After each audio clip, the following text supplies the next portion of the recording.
You need to reciprocate. Molweni. Sanbonani. Okay, we'll warm up. This is a relationship, so I need to feel you. Molweni. Nkosi. Good morning and welcome to the Eastern Cape Investment Conference for 2022. This is an initiative of the Eastern Cape government, and it is driven by government's ambition to attract, to support, and to leverage private sector investment, because they recognize and they acknowledge that private sector, of course, is one of the important pillars, one of the fundamental anchors to economic growth and recovery for this province. Today, there are a few things that we must achieve. Firstly, today is an opportunity for this province of the Eastern Cape, my home province, to showcase the investment potential and opportunities that this province has.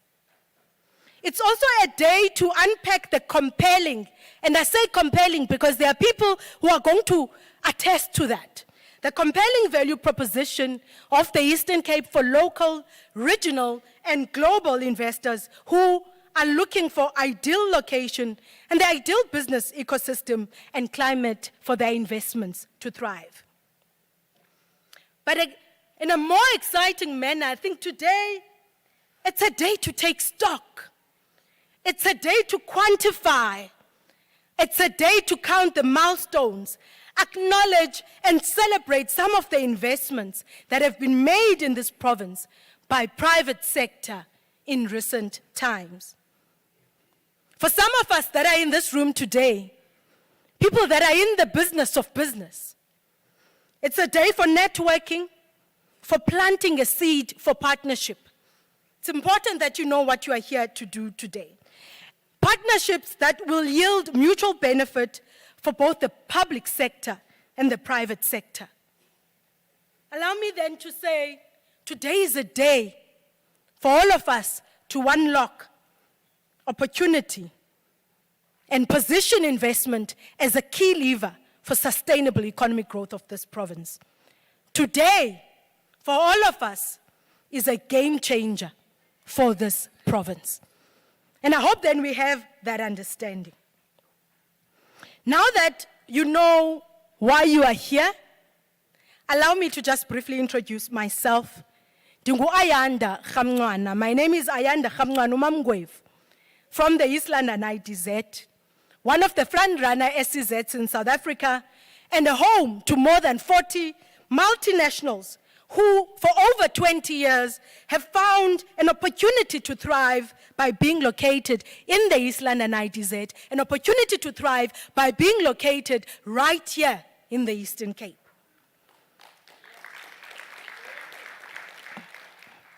I am a daughter of the soil of the Eastern Cape. I'm an advocate for economic development, and I'm passionate for seeing this rich province of ours achieve its potential in our time so that we can leave a different legacy for our children. I'm not alone today. I'm sharing the podium with Kuselwa Rangi, another daughter of the Eastern Cape, a communicator par excellence, a brand strategist, and a top marketer in this province. And she is from the office of the Premier, a proud daughter of the Eastern Cape. There she is. You can see Eastern Cape daughters are natural. You can see the hair. You can see the dark color of our skin, because we believe in the rich potential of the Eastern Cape. To get started with the program, I don't have a lot to say in terms of logistics, but I want to say outside, there's a strong logistics team that will tend to each and every one of your needs. We've got an event team, anything that you need, whether it is a presentation to be uploaded, whether it's a program, they will tend to your needs. We went digital with the program. We created a QR code, and they're going to be circulating then copies of that code so that you can scan it and it can be on your phone. We are a paperless province. My only request to you as this audience, as the people that have chosen to be here today, as the custodians of investment promotion, is that let us all be intentional with every minute that we've got here today. I don't want to be a program director that asks people to focus and asks them to be quiet, but I want to be a program director that is directing people that are intentional about what they are here to do today. Because the reality is that for the development of this province, we, you and me, are the ones that we have been waiting for. It is in our hands. And now to kickstart our program, and maybe let me just run through the program for you because some of you might still be scanning it. I'm taking the first session of the program. I've done my introductory remarks. We are going to be playing an Eastern Cape promotional video. After the promotional video, we'll have an opening address by the Eastern Cape Premier. After the Eastern Cape Premier, we will have a keynote address by the State President, Honorable Cyril Ramaphosa.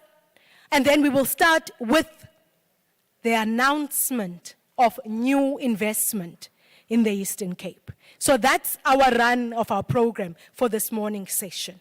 I'm sure you'll get the program as you scan the QR code. And then maybe to get started with the first part, we move on to unpacking this compelling value proposition of the Eastern Cape. And I want to say it's not a new value proposition, really. You go and ask the Mercedes-Benz, you go and ask the Fords of this province, you go and ask the Nestle's, you go and ask the Johnsons & Johnsons. It is not a new value proposition. It's a compelling value proposition that has anchored and energized multinationals on our platform to be competitive for decades and decades of years. We're not launching something new, but we are just taking it to a new level, a compelling value proposition for this province to assist industries to compete globally and excel. And we're going to start by unpacking it through the promotional video of the Eastern Cape. Over to you, technical team.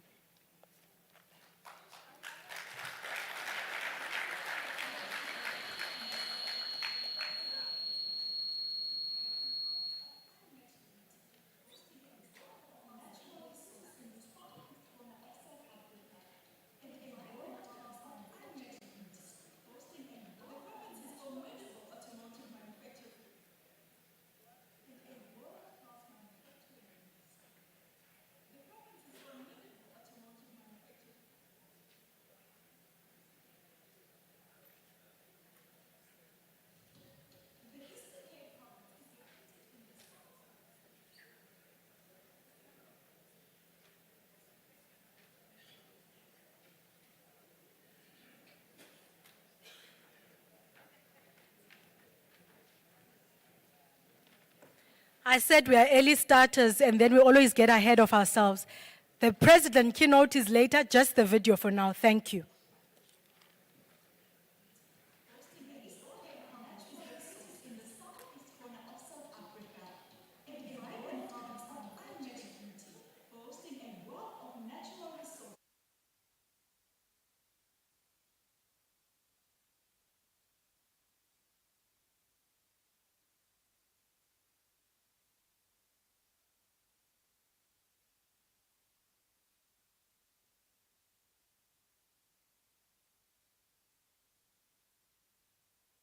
Meant to speak before the Premier speaks. Maybe that's just the case. Sometimes ufuneka siwumamele umoya, siwuve umoya. While we allow you to sort out the technical glitches, can we then still, in unpacking this compelling value proposition of the province, welcome an advocate for economic development, an economist by trade, someone who, when we talk investment and when we talk economic development, drops everything that he's got. Someone who recognizes, acknowledges, supports, and aids the role of business in our economy as a province. I want us to welcome someone who walks the talk. If he says that investors must be engaged, he will engage those investors himself.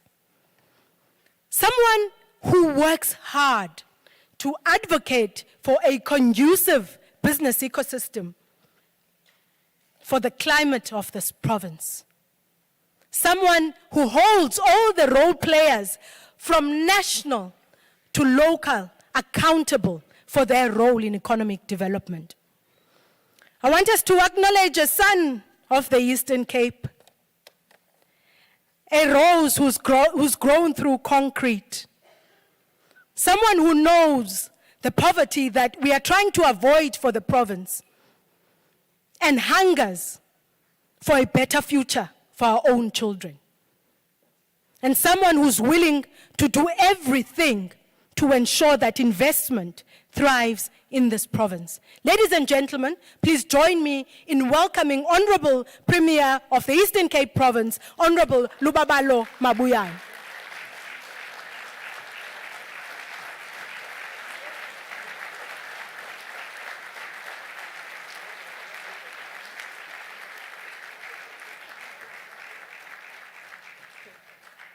Thank you very much. Thank you very much. I'm going to make sure that I do that video myself to make sure that you don't miss it. Greetings to program directors. Am I audible? I feel like I don't hear myself. Thank you very much, program directors. Greetings to Ms. Hamnwana and Ms. Ranchi. Malbongwe. And greetings to the president from Bali. Our president is in Indonesia with those critical ministers from the economic cluster. But we said we cannot postpone this platform again, and the president will be sending his message from the G20 summit. The ministers and deputy ministers, members of the Executive Council, mayors of our municipalities, DG, heads of departments and municipal managers, the leadership of SALGA, the leadership of organized business, traditional leaders that are supposed to be here. As you would understand that in the Eastern Cape, part of the challenge we have on the eastern part of the province is the issue of land tenure system. The captains of industry, our esteemed investors, distinguished guests, ladies and gentlemen and members of the media, good morning to you all. Molweni ephondweni. Ndiyayazi ba niqhelile lento ngaqala ngexesha. And I want to upfront congratulate the organizing team to say the program starts at 9:30, and exactly at 9:30 we're starting. So now you are feeling me, you are becoming me, and if we understand and appreciate time, we'll turn around the socio-economic fortunes of our province. I hope you feel energized as I am this morning because we are bearing good news to the people of our province. We are going to announce new multi-billion rand investments that will take the economic trajectory of our province to new heights. This is a historic day. This is an exciting day. This is a day of celebration. Indeed, we are here to plant a seed for the prosperity of our province. Before we make the big investment announcement, let me share with you the progressive journey we have traversed to attract investors to our shores. We did not reach this point by waving a magic stick. It is through hard work and sheer dedication of various teams within our economic cluster that we meet here today to celebrate existing investors and to announce new investors. Credit should go to the private sector, which continues to grace our province with much needed investment. These investors are our family. They live in our communities and continue to create much needed jobs for our people. Our journey of attracting investors as this government began in the winter of 2019, when we tabled our maiden State of the Province address for the 6th term with the overarching theme, building the Eastern Cape we want. As government, we led from the front by investing in socio-economic infrastructure to practically show the private sector our commitment to the cause of growing the provincial economy. Over the past 3 financial years, which coincide with the tenure of the sixth administration, to date, provincial government invested over 22.7 billion on social and economic infrastructure. Over the next 3 financial years, we project that our investment on social and economic infrastructure will have accumulated to 24.6 billion, while the local government sphere will invest 21.5 billion for social and economic infrastructure in our province. All this infrastructure spending supports the provision of education, health, human settlement, as well as building new and maintaining the existing transport network in our province. We do this because we appreciate the strategic and catalytic role that the private sector investment plays to crowd in private sector investment. For the first time in our history of our democratic dispensation, we set up 1.1 billion economic development stimulus fund to stimulate the Eastern Cape economy. The stimulus fund has enabled strategic initiatives such as the Wild Coast SEZ in Mthatha, Somerset Industrial Park, aquaculture in Kucha, Rafi beef, and tourism nature reserve upgrades. Through the stimulus fund, we also supported international award-winning films such as Knuckle City, Sue the Winter, To My Skin, which was nominated for Oscar Awards.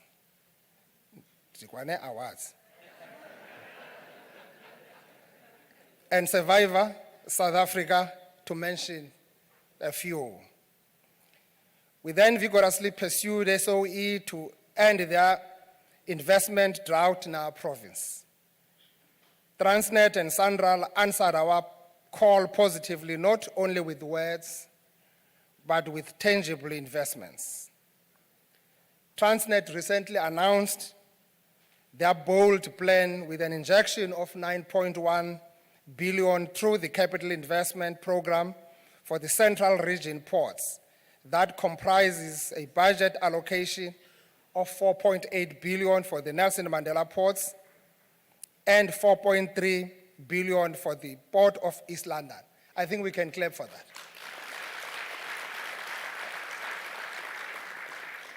We have pursued these SOEs, particularly Transnet, after realizing that they've done nothing in the Port of East London for almost 50 years.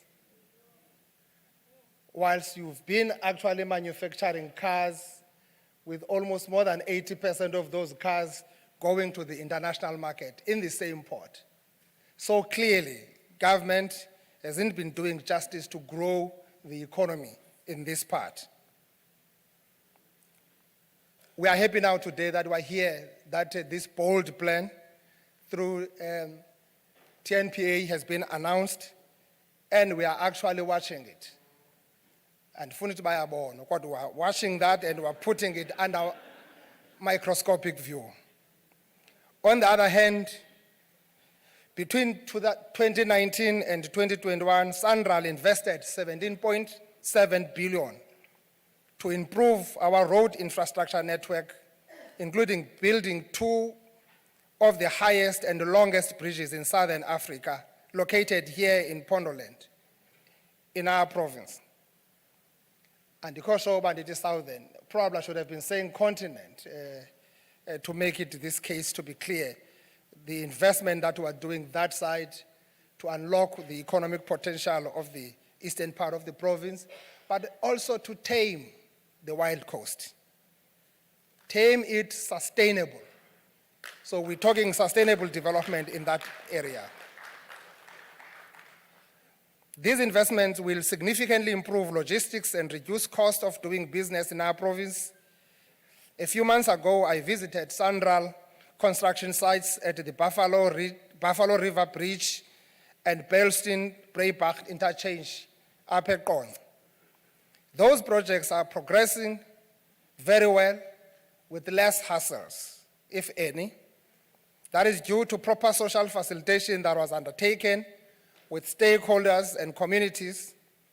I'm mentioning this to encourage all partners in this conference to prioritize and invest time and resources to social facilitation.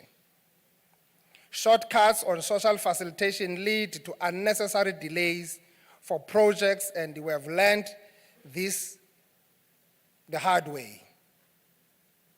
We have lost a couple of our catalytic projects that fell through the cracks.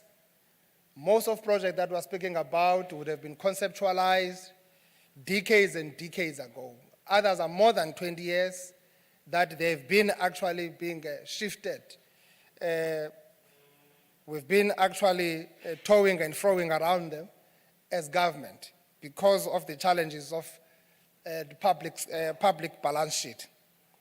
Now we have actually come out very strong on these projects, on this commitment, as part of our commitment to really opt for the expansionary economic approach than the contractional one, that it would have been a problem to get us moving and taking some of these projects off the ground.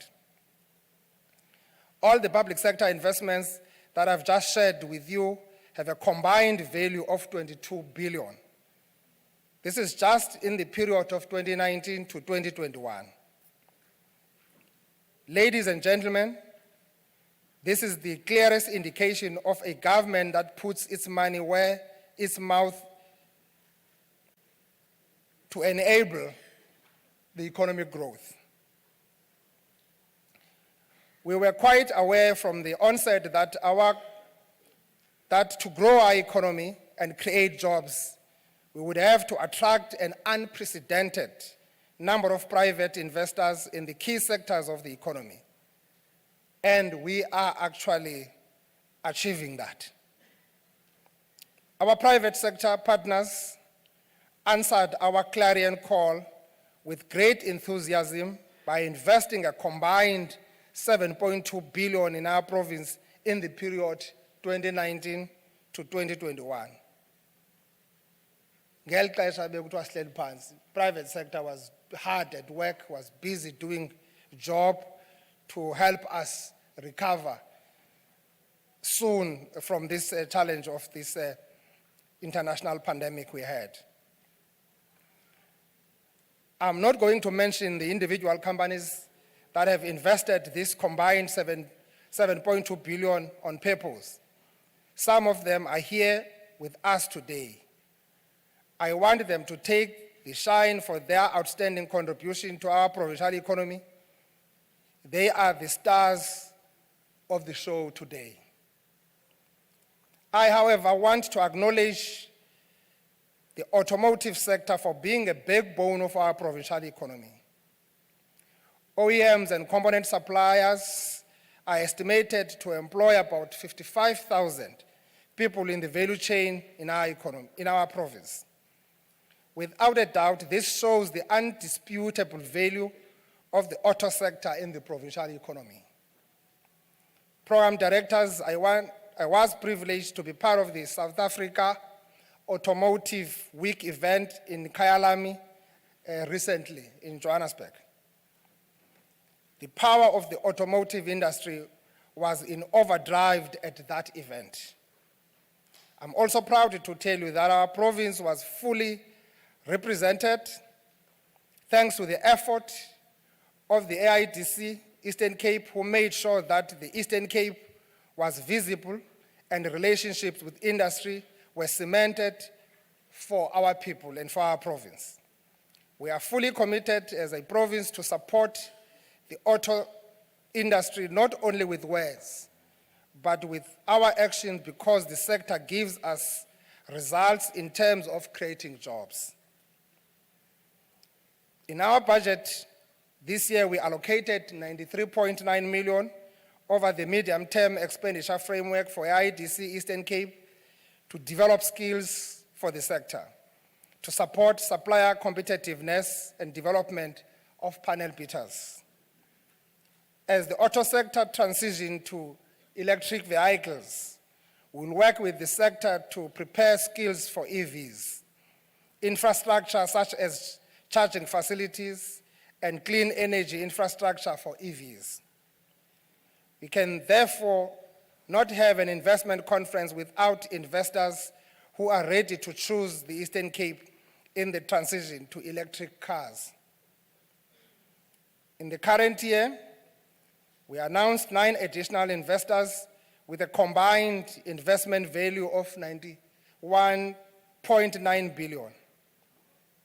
They are in renewable energy, property development, industrialization, and agro-processing.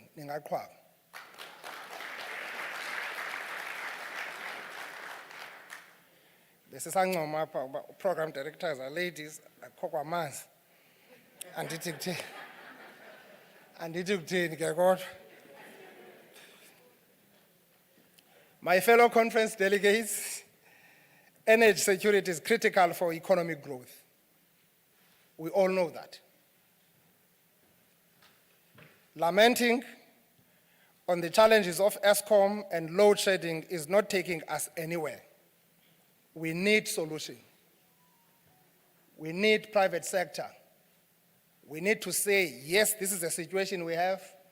It is as a result of the work that this country has been doing in ensuring that the previously disadvantaged people have got an access to grid. And how do we make sure that we develop that required capacity to take us where we're supposed to be and continue with our effort to industrialize our country? Our province of the Eastern Cape has excellent wind and solar resources by international standards.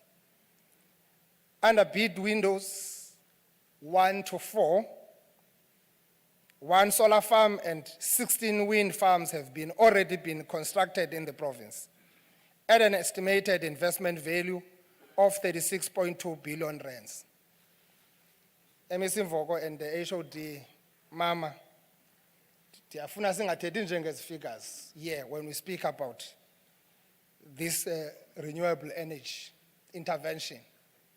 Is it able to reciprocate, give us what we require into the grid so that we are able to mitigate the challenges that we are confronted with in terms of the electricity supply?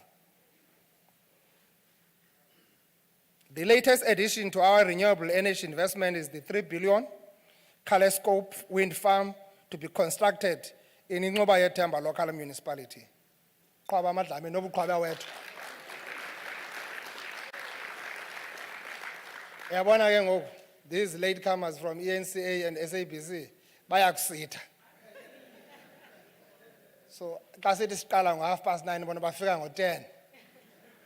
Kokuqhwaba amadlame nobuqhwaba wethu pha eNqoba Yethemba.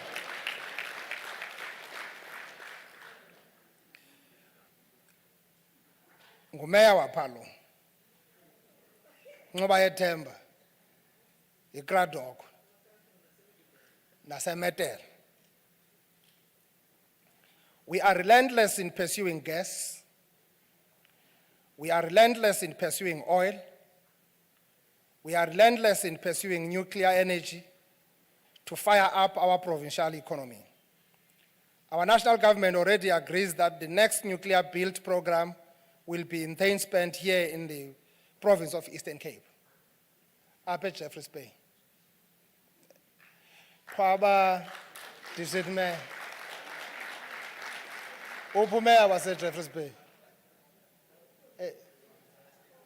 Mcela sanga kwi-PGM size kwi-investment angeza noba kwelinye icala. You see, it is not in Western Cape, it is in the Eastern Cape. And the premier there is me. And the district mayor there is you. Program director, all journeys have ups and downs. And our journey to attract investors is not an exception. The great storm of COVID-19 really affected us as some companies changed their plans to invest because of the uncertainty brought by the pandemic. We responded to the pandemic by developing the Eastern Cape Economic Recovery Plan to stimulate economic growth and employment creation. The investments we are announcing today are linked to the successful implementation of our Provincial Economic Recovery Plan. One of the lessons that COVID-19 taught us is that partnerships are vital to address socio-economic challenges. As government, business, and civil society, we need each other more than we realize. When we speak about social compact, we speak about this. I want to say this again. When I was in the National Executive Committee meeting in one of the evenings over the weekend, a lawyer who's based in Johannesburg but also does work here in the province calls me. He was here for work and now he was socializing later with some of the South Africans. And he's engaging them because they do have money. They are saying this to him. And we all know that a couple of billionaires in the Eastern Cape are here in East London. We're still looking for them as government. We don't tell other people. At least we have a sense of who are they, and we need to engage them and see what is their appetite, because we need to help them to become so patriotic. But he says, these chaps are arguing, and he wants to put me on a teleconference as he's arguing with them. And they say, no. We have enough money. We have made enough money. And thanks to this democratic breakthrough, we never made money the way that we have done before 1994. But we will never invest here. We're thinking of packing and leave this country. We can only consider investing in this country on the day labor will not be unionized. Then it tells you the challenge that we have if you talk about the development of our country as a developing country. Yes, we know everyone goes around complaining about Dimbaza, factories and all that, but no one tells the exact story. What exactly happened on the transition from the Ciskei to the current democratic dispensation? What happened in Butterworth and what happened in Mthatha? These are realities. So you need business community that is framed in a way of appreciating and understanding that we must coexist. In the process, we must develop our people. We must create space for the SMME sector. And I was happy that even in the national meeting, we were all aligned, all agreeing that we really need to forge ahead with BBBEE because our people, the previously disadvantaged, are still disadvantaged. For our country to progress, to move forward, needs the majority of its people being actually part of the mainstream economic development. We are one of the countries that is known to be so unequal in the world. So to address such fundamental issues, we need participation, we need this social compact. We need everyone understanding. Yes, the labor movement must understand the challenges we have today. You can demand and demand, but you must be careful of demanding to the detriment of what you have. So we've got to work together in that and appreciate where we are and be honest and be transparent and help our country to move. We must together, collaboratively and collectively, to take our country to a higher pedestal.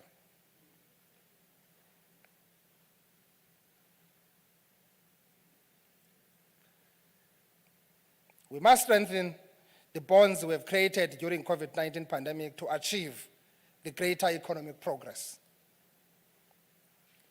Probably others, they don't know how we survived. In the country, there was something called the Coronavirus Command Council. In Eastern Cape, we did our own, over and above that, which we called it an extended, because we're broadening. We were making the cycle bigger.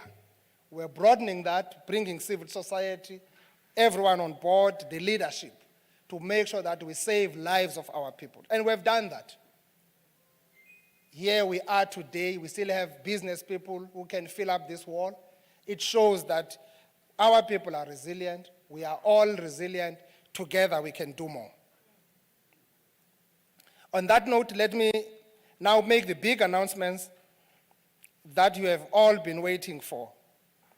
Today we bring to the people of our province 11 new investors who are joining our provincial economy with a combined investment value of 46.5 billion.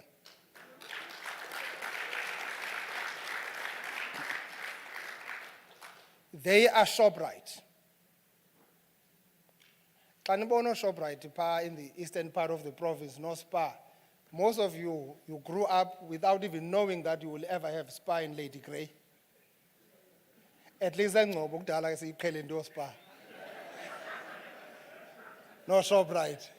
So siye sibacingele ngoku abantu bo Lady Frey ocala zonke ezandawo. So we have Shoprite on board. We've got Cheza Pictures, Transnet, Pentela, Sun Farming, Mhlobiso Concrete, Toyota on the material handling, Sanaha, SAB, Sandral, and Akora. These are new ones that are coming on board.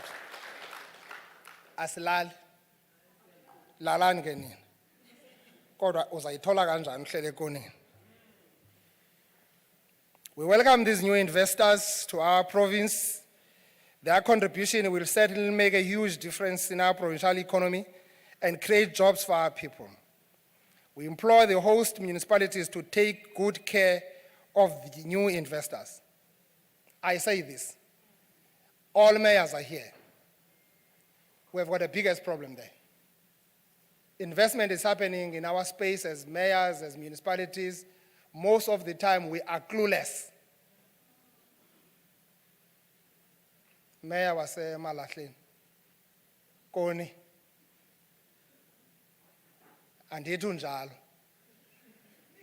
Kodwa, I know you are doing your strides, you are doing your level best, you are trying. Kodwa bendiphaya eMalahleni,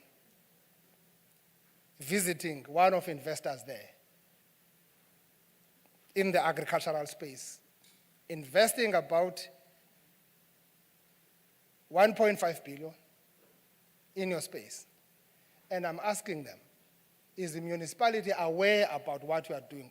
You have 10 something here that never existed on piggery and the dairy farming. The man is called David Osborne in Queenstown. Committed.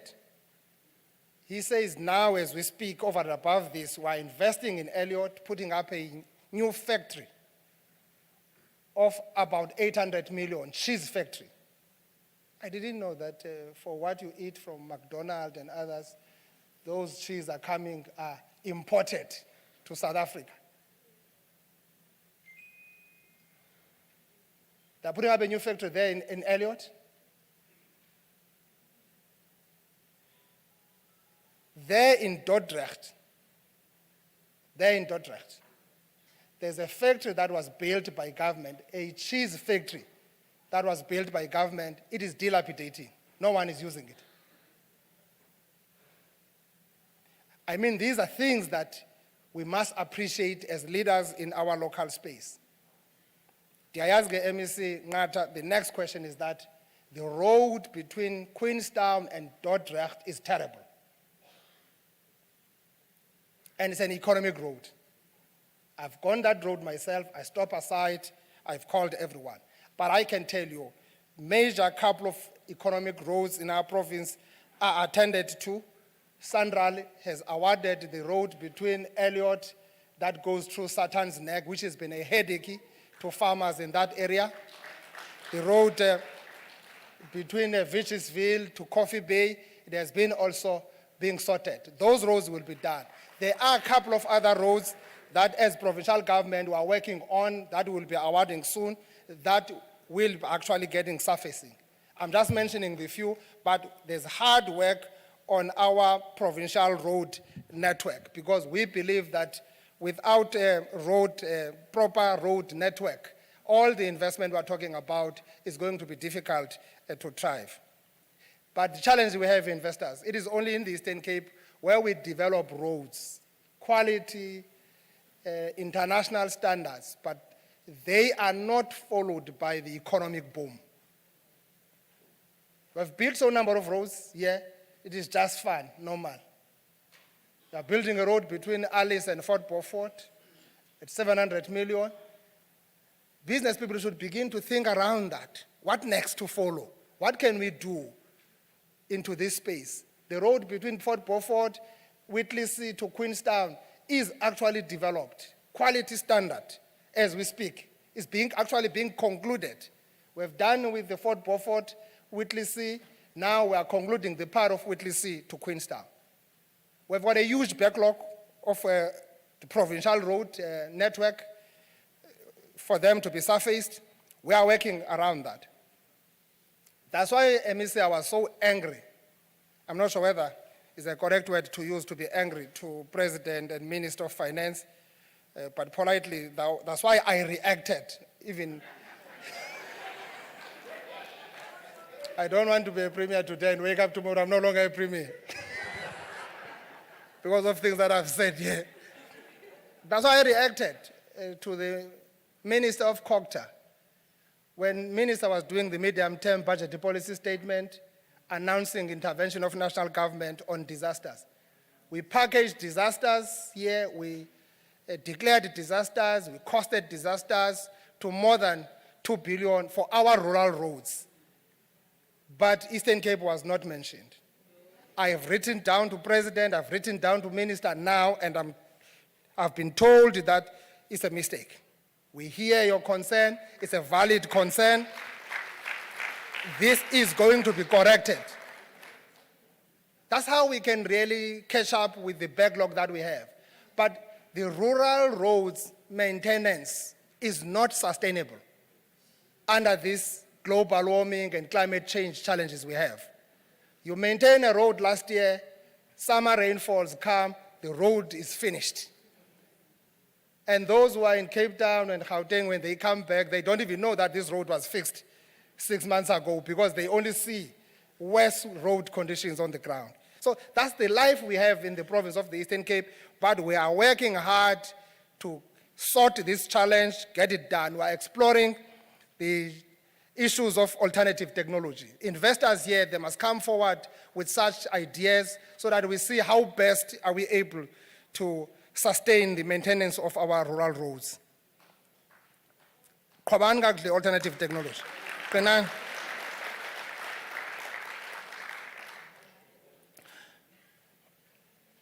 We welcome these new investors to our province. Their contribution will certainly make a huge difference in our provincial economy and create jobs for our people. We implore all our municipalities, indeed, as I've said.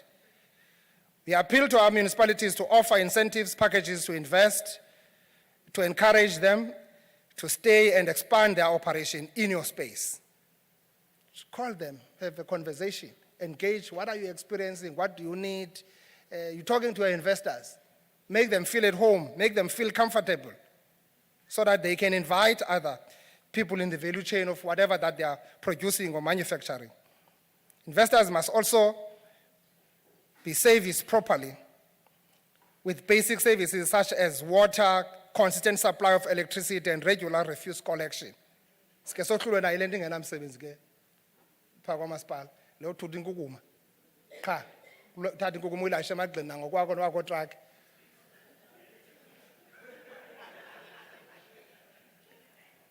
Any lapse in the provision of these basic services negatively affects investors, and we can ill afford that. I wish the new investors all the success in their operations, and may they reap great profits to grow their businesses and increase employment numbers in our province. When you make your profit, we are not interested in your profit. We are interested on what you are going to do with your profit. Yes, we agree you are going to make profit, you are in business. But understand that we are interested in your profit. Tell us what else you can do so that we can meet each other halfway on that.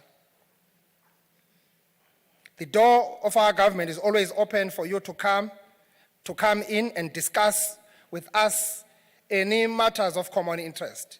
The new investments I have just announced take the total value of investment in our province to 165.5 billion for the 6th term of government.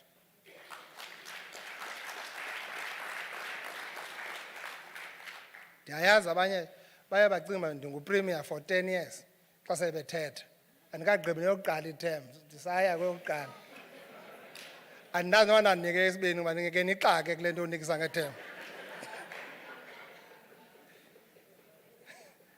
Edlamini amarhamente ayingxaki into yokuxhomeka kumarhamente ngeterm. This is a record investment windfall that we have never seen in our province in the 28 years of our democracy. I therefore humbly invite all of you to rise and join me in appreciating with a standing ovation and a solid round of applause both domestic and international investors that have invested in our provincial economy during this 6th term.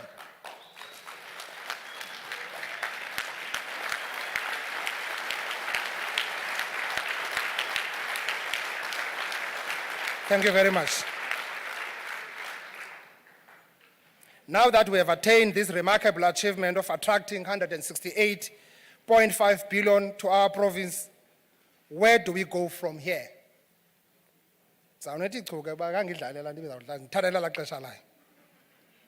Today we want to let the DFIs, that's our approach, with project finance capacity to know that we have 45 investment projects in our pipeline totaling 305.6 billion, with a funding gap of 108.9 billion across all priority sectors, including water, broadband, agriculture, and agro-processing.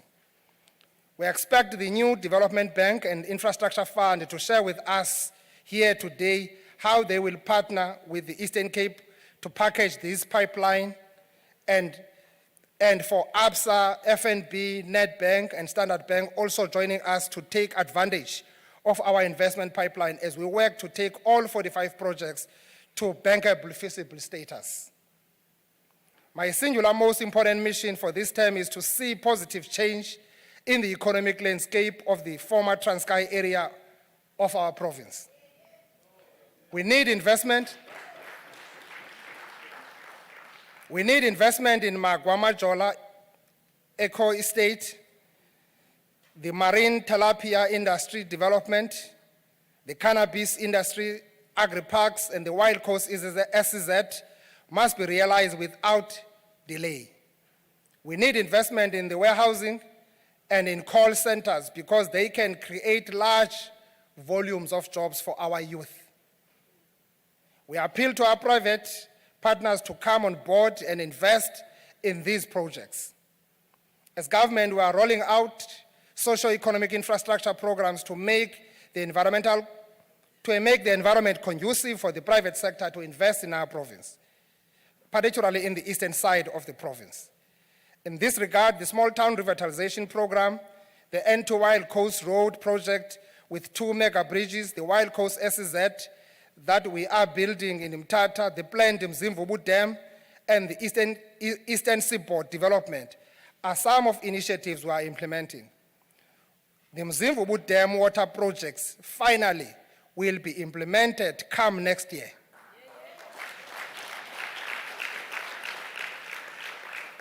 We commit to strengthen good governance so that every rand in the public purse is used prudently for socio-economic development. I want to commend departments and entities for good progress on audit outcomes, and that was echoed by the Auditor General in my meeting with her yesterday. Our resolve is to be responsible and be fully accountable for the public purse. It's unprecedented again for the first time that in our provincial administration we are able to get seven government departments on clean audit and 7 public entities on clean audit. I know some people are going to ask whether these investments are translating to jobs. My response is in the affirmative. The investment projects will lead to a significant revenue injection into the provincial economy that will make a positive dent in our GDP. There is a direct relationship between capital expenditure and job creation potential. We are upping the space on skills development and capacity building for SMME so that citizens, and particularly the youth and SMME, can take advantage of these opportunities. Today, as the Premier of this province, I'm extremely proud of the investment we have acquired since the beginning of this term. These investments bring sun rays of hope above the Eastern Cape skyline, as many of our people will now have jobs. We are not resting on our laurels. We are not complacent. We continue to search for more investors. We'll be setting up soon our investment convoy that must actually move across the globe to make sure that we lure more investors into our shores. Program directors, the conference and conference delegates.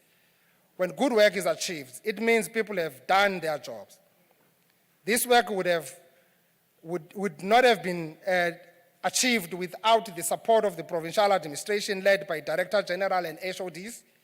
I also salute all the teams in our economic development entities led by the CEOs who work tirelessly to win over investments to our province.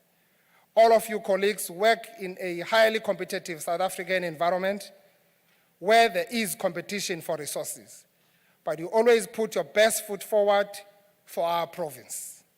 I highly appreciate your collective effort. Let us do more. I know I'm a very difficult person to please, I demand a lot from all of you. That is because I want what is best for the people of our province. I want our mothers, our fathers, our aunts, our uncles, our brothers, our sisters, our cousins, and our children to have a better life here in our province, not anywhere else. We must create greener pastures for young people who are unemployed, who are graduates out there. To my colleagues in EXCO and in municipalities, this achievement must spur us on to deliver all the other mandates that the governing party has given us because they enable investment attraction. Let us redouble our effort of providing sound, strategic, ethical, and political leadership in government, departments, and municipalities. I want to thank the President of our country, His Excellency, President Cyril Ramaphosa, for supporting our efforts of writing a new economic chapter for the Eastern Cape. Under his leadership, our province is receiving the attention it deserves, and our mega project will see the light of the day. It's no longer the story of colonialism and apartheid, it's a story of us. If there were white elephants then, now there are black elephants. Program directors, conference delegates, and ladies and gentlemen, our progressive journey of building the Eastern Cape we want is moving at a lightning speed.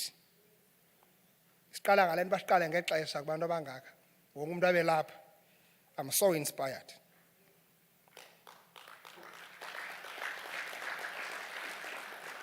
We will not waver. We will not falter. We will not fail. Thank you very much.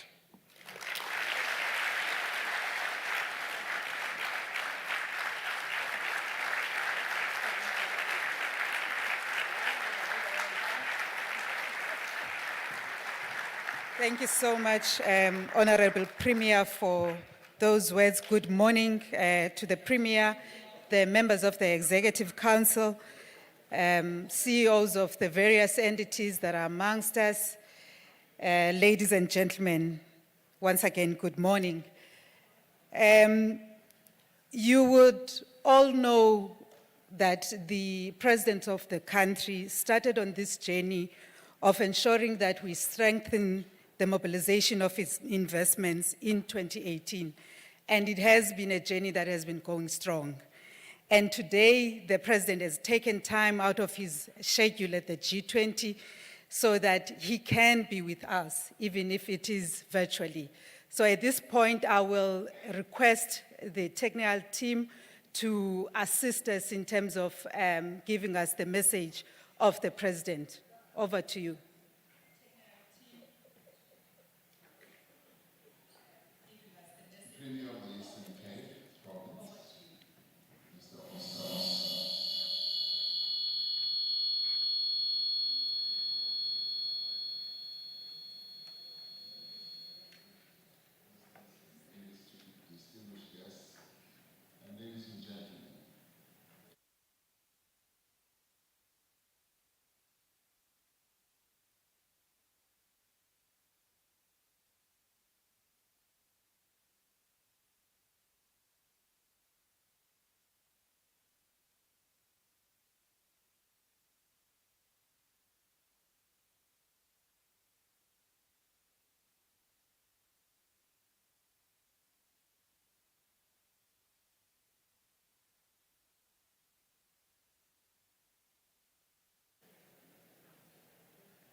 Whilst they are sorting out the video, I think we will take it after the tea break. I will, at this point, request that we move to the next stage of the program.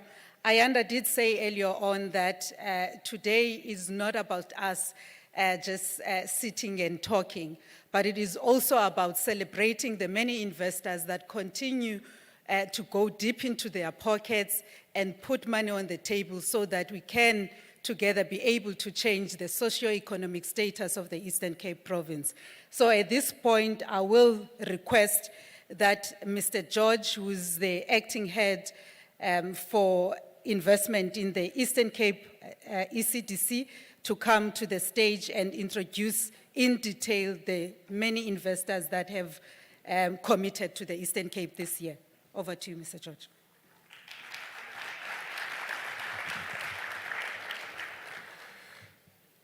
Program directors, thank you very much.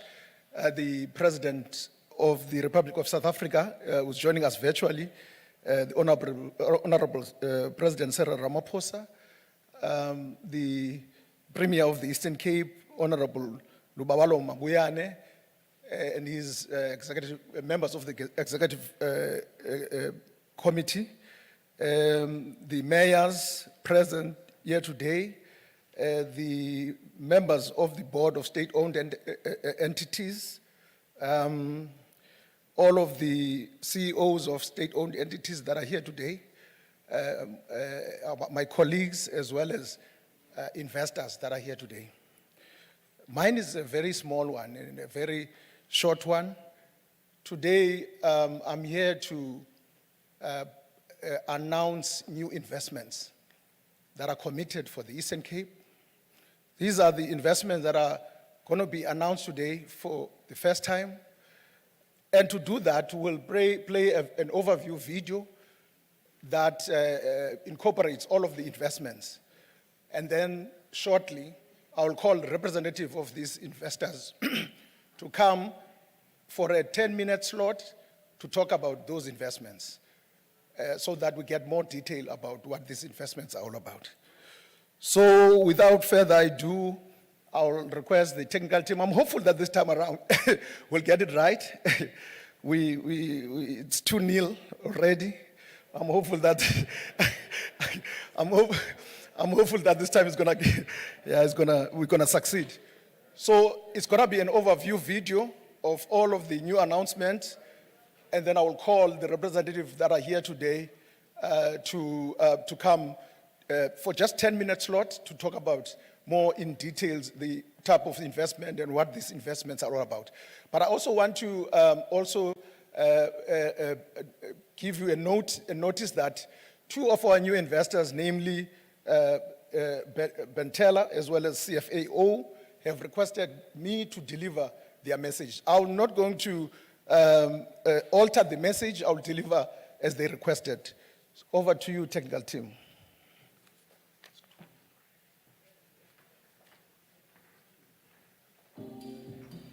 Ladies and gentlemen, welcome to the Home of Legends. Welcome to the 2022 edition of the Eastern Cape Investment Conference.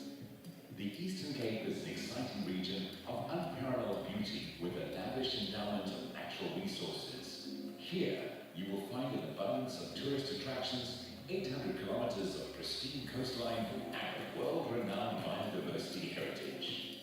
We lay claim to a world-class manufacturing sector, and the Eastern Cape is a leading automotive manufacturing hub in South Africa. The Eastern Cape's sweet seaports and airport infrastructure offer competitive logistics for investors and easy access to regional and international markets. With 2 renowned special economic zones, the East London Industrial Development Zone and the Kuka Industrial Development Zone, and industrial parks infrastructure throughout the province, locating your investment in the province offers you access to regional and global markets. Apart from manufacturing, the province holds a significant investment potential in agriculture with opportunities in agro-processing, light manufacturing, localization and renewable energy, and the oceans economy, among others. Ladies and gentlemen, we are delighted that 10 companies are today announcing 46 billion rand in new investment commitments into the Eastern Cape. In the retail and logistics sector, South Africa's largest supermarket group by market capitalization, Shoprite, is investing 1.5 billion rand in a distribution center in Rustenburg Bay. In the infrastructure sector, integrated national freight and logistics giant Transnet is investing 1.59 billion rand in the port of Muka in Rustenburg Bay. Headquartered in Germany, Sunfine's local arm is investing 500 million rand in the renewable energy sector for the development of agri-PV projects in the Kuslin district municipality. In the property development sector, Sanaha Property Development is investing 542 million rand in the retail property development projects across 27 sites in the Eastern Cape. With headquarters in Salzburg, Austria, automotive manufacturer Bentella is investing 168 million rand towards their automotive chassis systems, structural components and engine systems in Nelson Mandela Bay. Film, television and video production company Chester Media is investing 85 million rand in a 260-episode telenovela series to be filmed in Nelson Mandela Bay. Leading supplier of material handling and industrial equipment, CFAO Equipment South Africa is investing 60 million rand towards the conversion of building for automotive material handling in Nelson Mandela Bay. Black industrialist Inclusive Concrete has invested 9.5 million rand in the construction sector to provide ready-mix concrete for construction projects in Nelson Mandela Bay. In the infrastructure sector, National Roads Agency SANRA is investing 7.2 billion rand for new road facilities, improvements, maintenance and strengthening across the Eastern Cape.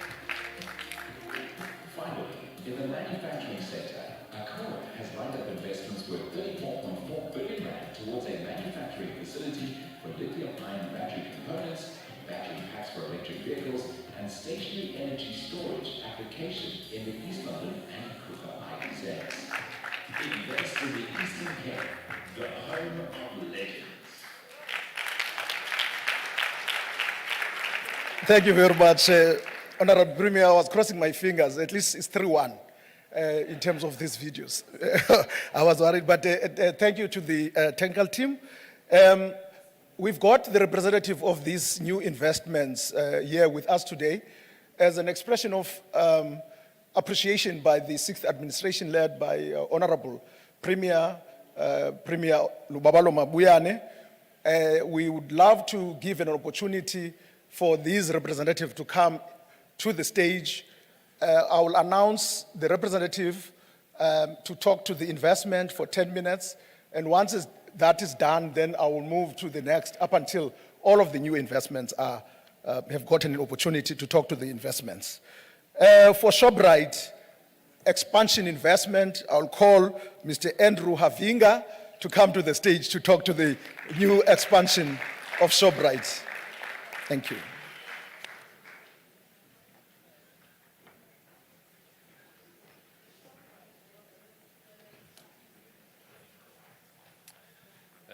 Molweni.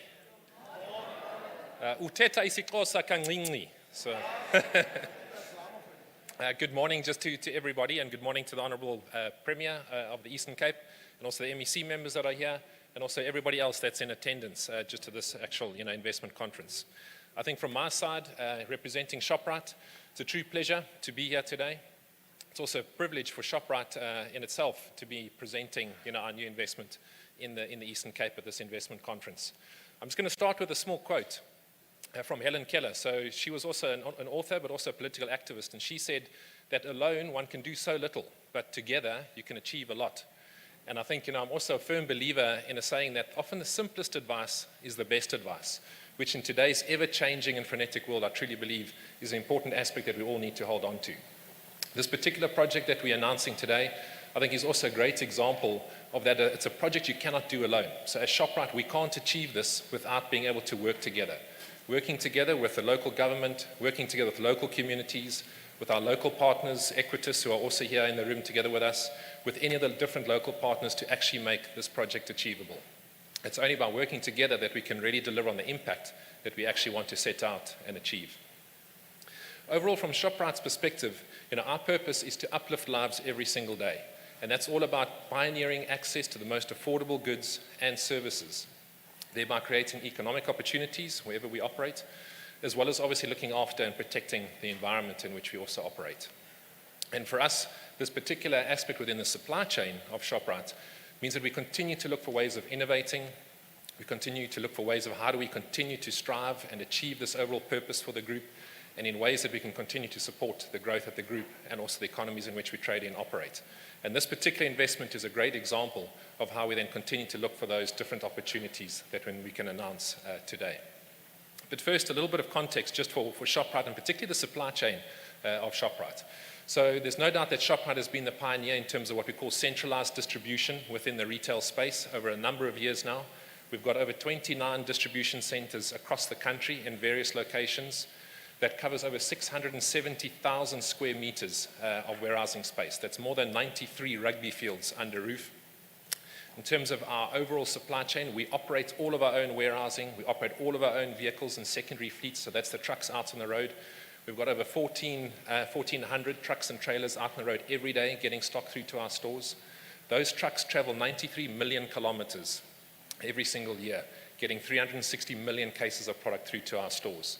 Also recently, some of you might have read about our latest announcements in terms of our transport space and what we're doing there to be more efficient.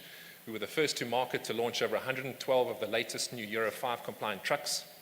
Those trucks help us make sure that we're driving efficiency within our network in terms of fuel consumption, but also being good for the planet in terms of reducing and removing harmful CO2 within those vehicles. That's only the first of our announcements in terms of this particular space. We continue to roll out a lot more of those vehicles across our 1,400 wide fleet. And there's also more exciting news to come in terms of overall this efficiency drive that we've got, not only within transport, but also within our warehousing space. I think importantly, what we've also done is making sure that from a supply chain, we continue to look at ways, how do we support this growth? And obviously that led us to a project to understand what do we need to build out across the different networks that we operate in to sustain the growth of the business. And that led us now to announcing recently, just at our annual results presentation, the first phase of this infrastructure that we're rolling out across the country. It's going to be over 200,000 square meters of warehousing space across different locations in the country. One of the biggest ones being down here in Gqeberha from an Eastern Cape perspective, which we're really excited about. Thank you. And for us, it's just a continued example of how we can continue to stimulate and support the needs of ultimately our customers that come into our stores every single day. What's also important, though, is that investment for us within the Eastern Cape landscape is also not new. We've got over 248 stores within the Eastern Cape already. That's across our ShopRite banners, across our Checkers banner, our USave banner, our OK banner, and obviously we're also looking to continue to roll out other new store concepts. We've got concepts around Pet Science, Little Me, outdoor stores, we've got our liquor stores, and all of these different concepts we're going to continue to roll out. And obviously by us having a centralized distribution network within the Eastern Cape really helps enable that growth that we can then stimulate from our stores through into our supply chain. Also from an investment perspective outside of our stores, literally on the 19th of November, so in 3 days' time, we're going to celebrate our 10-year anniversary of our Freshmark distribution center, also in Gqeberha, that opened up literally in 2012. That particular investment at that time was 208 million in terms of that fresh produce distribution center. It was over 11,000 square meters that we built there. Started off with employing 84 people. Today we employ 264 people in that particular site. That site also provides access now for over 48 commercial farmers within the Eastern Cape to get their produce into that network, as well as 22 SMMEs that also benefit from that network. So it's a great example of how our infrastructure can allow access to markets, allow an efficient route to market, which ultimately ensures that we can meet that promise to our customers of having the most affordable products on shelf every single day. This latest investment is then really one that takes us to the next level in terms of enabling it. So yes, it's about 1.5 billion rands worth of investment that we're putting into that particular site. We're building a full-scale ambient grocery distribution center on that site. We're expanding our Freshmark facility as well, and ultimately that's really going to make sure that we can be the most efficient supply chain to deliver products through to meet the customer needs. By having that centralized network, it also means we're going to be more efficient, and it's going to help us be more competitive and more cost-effective in terms of getting product to shelf, because it means we can reduce the number of empty kilometers being driven around the country getting products to our stores, but rather filtering it through a centralized network. Also, what that network helps us do is it helps protect against mitigation for volatility within the supply chains.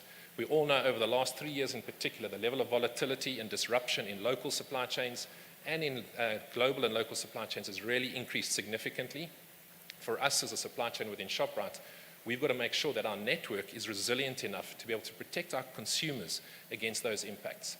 It's critical for us to make sure we can get the products that so many of our consumers desperately need every single day, that they're on the shelf whenever they actually get to our stores to go and buy those products. So just in terms of job creation for us with this particular project, ShopRite is the country's largest private sector employer. So we've got over 140,000 employees across the whole group of ShopRite. We pride ourselves in the role that we can play to continue to uplift the economies, to create jobs, to do skills development, to build capability in every aspect that we operate in. And over the last year alone, from a group perspective, we've created over 4,500 jobs just in the last 12 months. I think importantly, and what's really exciting for us, is the fact that we live in a country that has got so much opportunity and so much need in terms of youth and adult unemployment. So our role that we can play in terms of making sure we can help address that, we take ever seriously. And we feel that we're confident that we can help achieve that together with investments like this that we're announcing. This particular development then in Gqeberha is going to generate over 800 jobs just during the development phase of this particular project. And then ultimately, once that site is fully up and running and operational, over 1,300 jobs will be created for the local people within that particular area.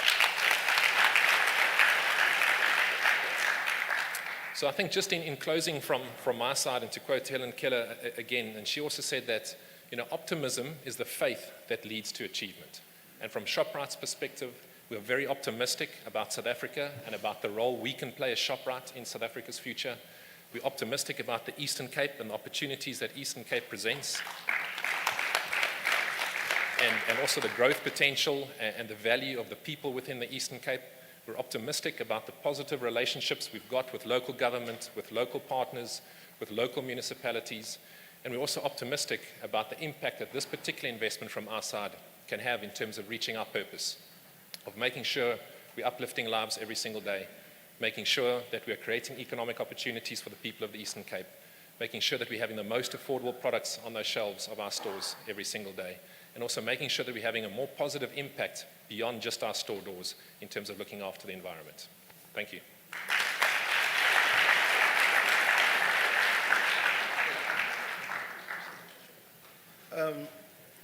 Thank you very much. Ladies and gentlemen, that was Mr. Andrew Havinga. I think the beauty about the retail sector is that it creates opportunities and convenience not only for customers by bringing products that are produced in farms way out there to our doorsteps, but it also creates opportunities for expansion of existing farming operation and opportunities for new farming enterprises because of the scale of demand that they are creating. So it's a channel. So we always encourage that the value chain be activated in order to accommodate existing as well as new entrants into the economy.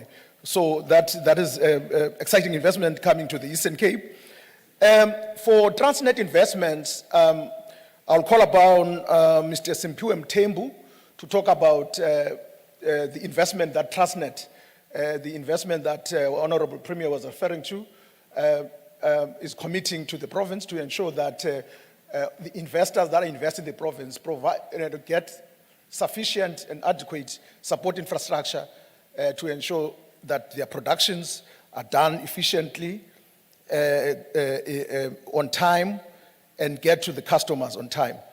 So Mr. Simpiwe Mthembu would come to the podium and talk to the Transnet investments.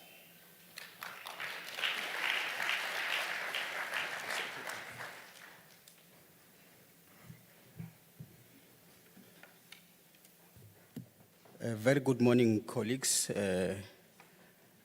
My name is Simpiwe Mthembu. I'm from Transnet. I'd like to greet everyone in the room, distinguished guests, business leadership, and all the ladies and gentlemen. I'm standing here on behalf of Transnet. I'm here to just outline what Transnet plans are. I know the figure that was presented, it is not encompassing of everything that Transnet intends to do.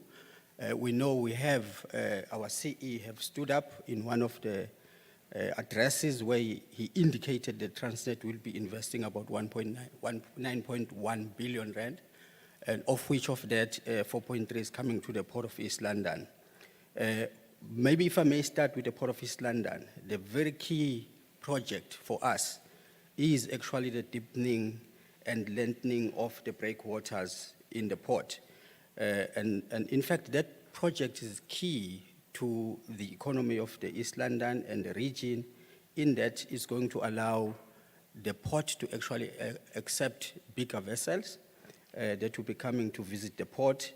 But that project is actually linked to a deepening of NBED, which is the auto terminal berth in our port, which we intend to deepen the berth and actually strengthen it and lengthen it a bit so that we are able to accept 2 ro-ro vessels. The reason for that is that we want to attract another OEM in the port, whether they're coming to do export or import, but that will help the region greatly. That is a very big project for the Port of East London. But also, whilst in the Port of East London, I must indicate another very key project, which is the study that we are doing. We're looking at actually going back into the olden days of ship repair and shipbuilding. We're going to be investing some money into the jib cranes, and we are busy doing some study on the actual ship repair industry, because we want to attract ship repairers and shipbuilders in the Port of East London, because as it stands, our ship repair facility is actually underutilized. So the plan is to actually boosted. And we are pretty much aware that once we are able to attract ship repairers into the facility in the Port of East London, we'll be able to actually contribute to employment of our youth in the region. Very key to the port, again, of East London is the issue that our customers has been, actually it's been a burning platform for our customers, where we are going to be investing in the fleet. That is our marine fleet. We're looking at supporting the initiatives of strengthening and actually deepening the entrance by bringing 2 new crafts, which is the tugs, that will then assist the bigger ships that will be coming into the port, because the current tugs that we have in the port, we are looking at about 35 bollard pull. We are looking to increase those bollard pull to about 55 bollard pull, so that the port is safe and we are able to actually bring in a bigger vessel. Moving over to the port of Ngqura, there is quite a lot of investment there. We're going to be building, in fact, construction a bulk terminal in the port of Ngqura. So there's also investment that will be going there to boost the economy in that side. So having said that, colleagues, I think it is important to indicate also that some of us sitting in a room has been going into the famous Latimas Landing, which is the complex within the Port of East London. We are actually earmarking some investment in the Latimas Landing area. That is to support the tourism in the region. We will be also putting some investment there. Yeah, so on behalf of Transnet, I'm not going to highlight most of the project because we have a 7-year plan to invest the 9.1 billion that was allocated to us. So I'm just highlighted about top 10 of the Transnet projects that will be implemented. And the steering committees are already working into making sure that these investments really come into fruition. 7 years is what we're given. We will be investing that money and assisting with the logistics in the region. Thank you very much.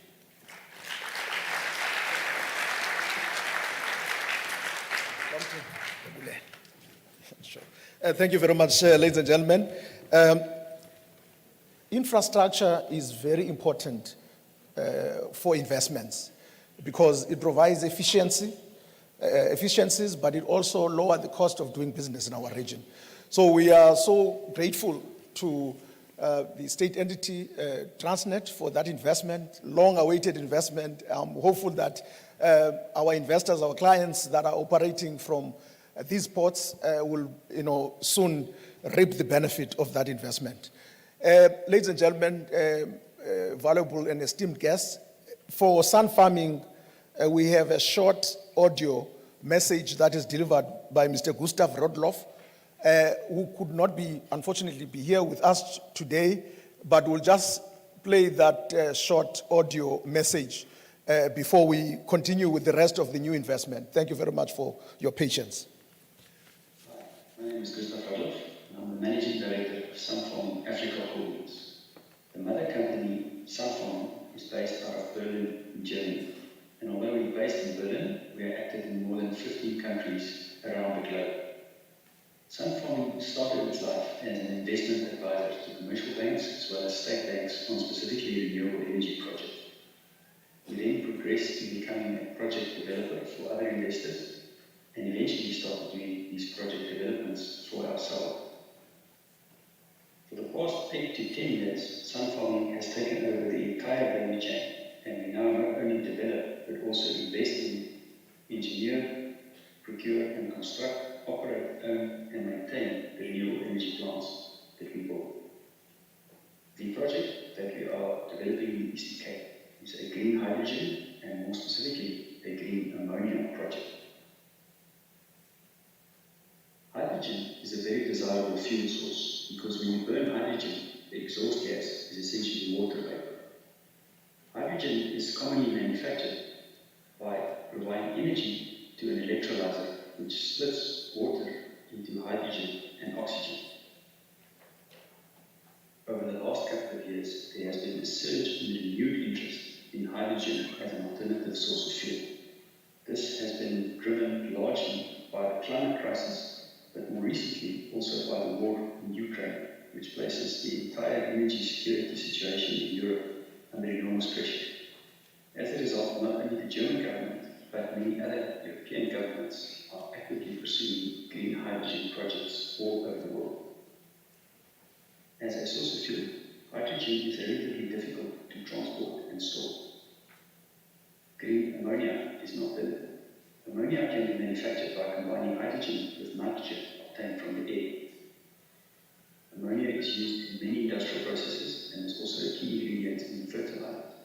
More recently, through the use of something called a cracker, ammonia can also be used as a transport solution, where the ammonia is passed through the cracker, which then splits the hydrogen and the nitrogen to give you hydrogen, which can once again be used in the transport solution.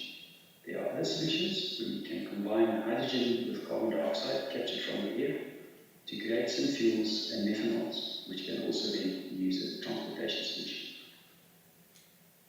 Let's discuss the green of green hydrogen and green ammonia. For hydrogen or ammonia to be considered green, the energy source that is provided to the electrolyte should come from renewable energy sources. Most commonly, this will be wind and solar energy sources. Sunfarming's role in this project is twofold. We are both the project developer as well as the provider of the agri-solar or eco-solar renewable energy. Agri-PV has significant advantages, most notably that of creating sustainable jobs, combining renewable energy generation from the sun with agriculture underneath and between the panels. Here you can see examples of tomatoes that's grown hydroponically in an area that would otherwise not be suitable to grow tomatoes because of the soil quality. For the current project, we have identified a number of locations in Chris Hani District Municipality. The first is the Middleburg Community Farms. This is an area of approximately 2,000 hectares, which lies directly beneath high voltage Eskom power lines, as seen on this picture.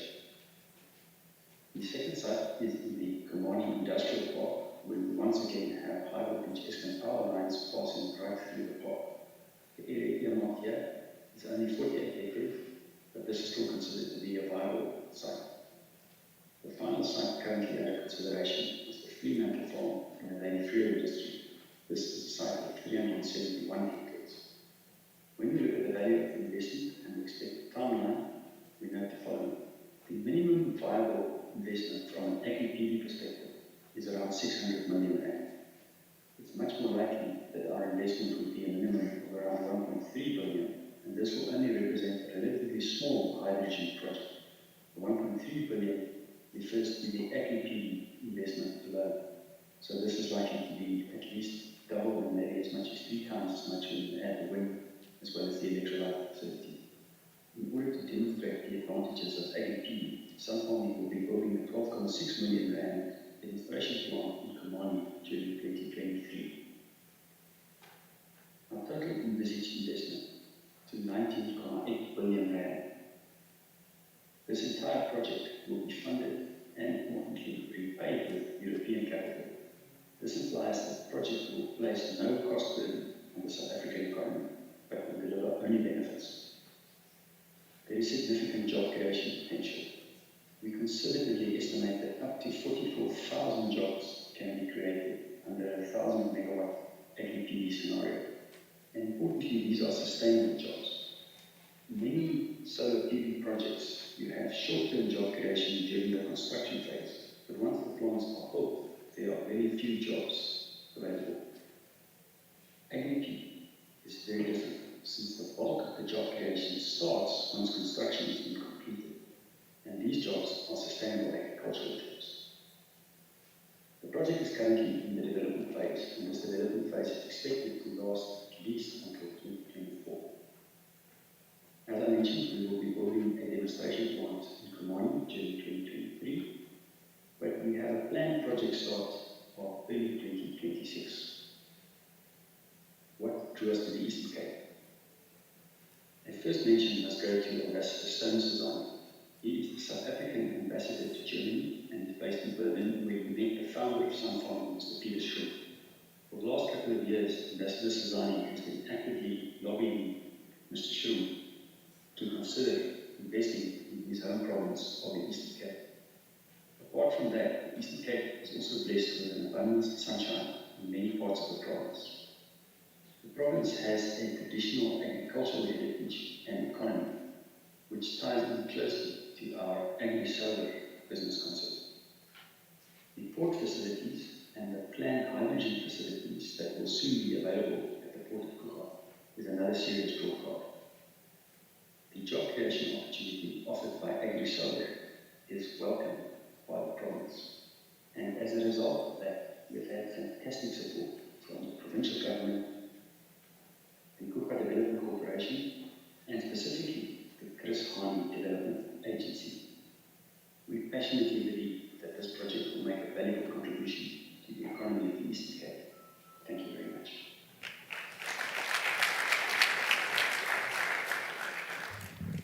Thank you very much, ladies and gentlemen. And forgive me,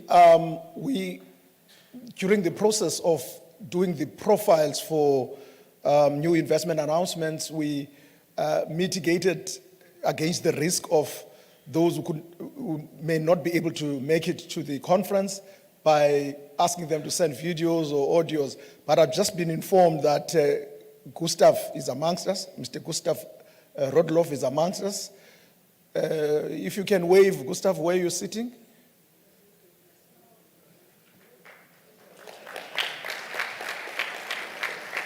Yeah, so apologies, I didn't pick him up. I didn't see him that he's amongst us, but that is the message that was delivered through an audio. We're just, trying to mitigate against the risk because there was doubtful that he was able to make it.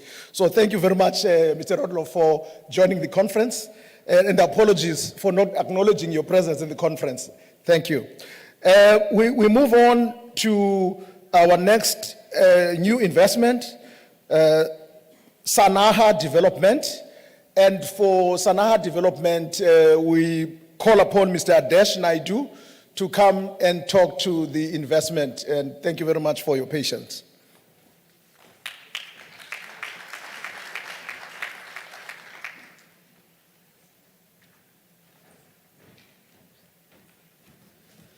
Thank you, guys. I represent Sanaha. I'm a director. Our primary business is property development. So we've partnered with a retailer, Pick n Pay and Boxer, to roll out in total 85 stores across Eastern Cape. They're broken down into Boxer Build, which is a similar model to the Build It, the Boxer supermarkets, the Boxer liquor stores, and Pick n Pay clothing.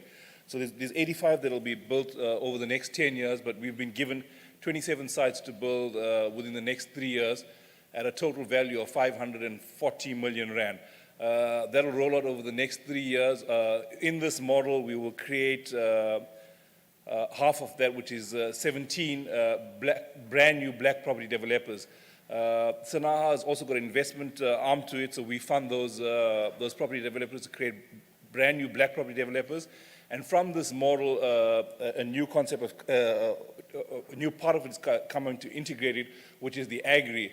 It was actually at a meeting that we had with Province and suggested by the chair of ECDC, where we need to actually empower local people from the areas where we're building these boxes, because we just don't want the money to go out back into boxes. It needs to stay in there.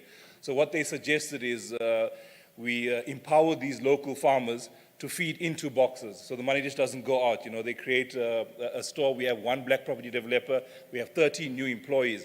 But the same money that gets paid goes back into Boxer and goes out. So this way, we have these local farmers that are supplying into Boxer. The money circulates in these economies. So we're going to try and create a new economy that's sustainable and long-term for the project. Hopefully, within the next couple of months, we should have some sites that's confirmed for us to roll out the project, and we can start building and planting in EC. Thank you.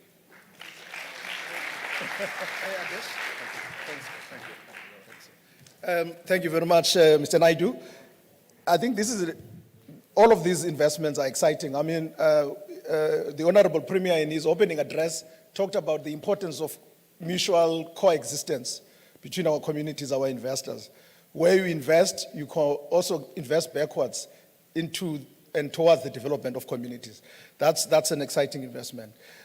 For our next new investment, we would have a short video from Chedza Media.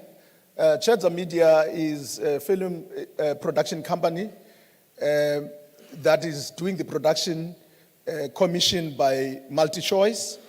And we are proud, and the Eastern Cape government is proud to have a first telenovela.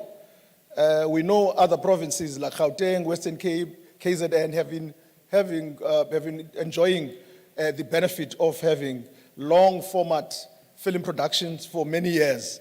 So this is first for the Eastern Cape, and we're looking forward to a sustainable investment and development in our youth and development of our enterprises that are in the value chain connecting to the film production. So for the production of the telenovela, the production company representative could not be here with us, but we've got a short video from Chedza Media concerning that investment.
Thank you very much. That was Chedza Peaches. And I think the Eastern Cape government's commitment to development of the film industry is now gradually bearing fruits. And this is one of them. As we know, most of us that watch TV, this telenovela is going to be replacing the popular TV telenovela called The Queen. So the Empire is going to be going live in January 2023, replacing that popular telenovela. So we are so proud as the Eastern Cape government to have seen fruits from the investment that the provincial government has made into the Eastern Cape Film Investment Fund. Many productions are coming to the province. Thank you very much for your patience there. And thank you very much to Chedza Media and the MultiChoice for choosing the Eastern Cape.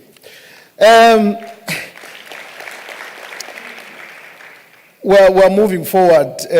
We now going to go to Mhlobiso Concrete, one of the new investments that were covered in the video.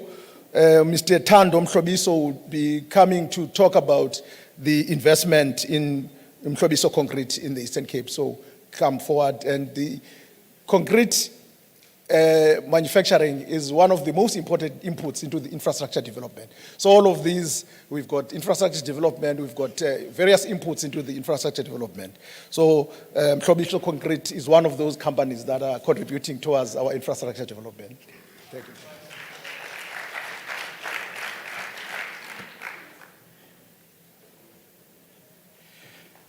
Program Director, Honorable Premier Mr. Oscar Mubiani, all protocols observed.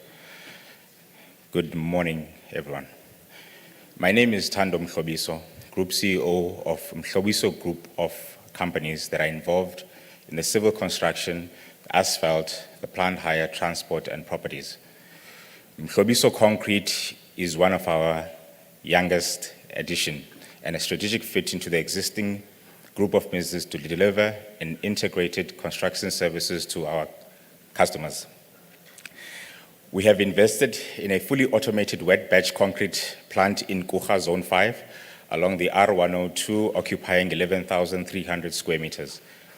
Our plant supplies different strengths of concrete to the construction industry that seeks to develop in and around Kucha with a production capacity of 150 cubic meters per hour of continuous batching.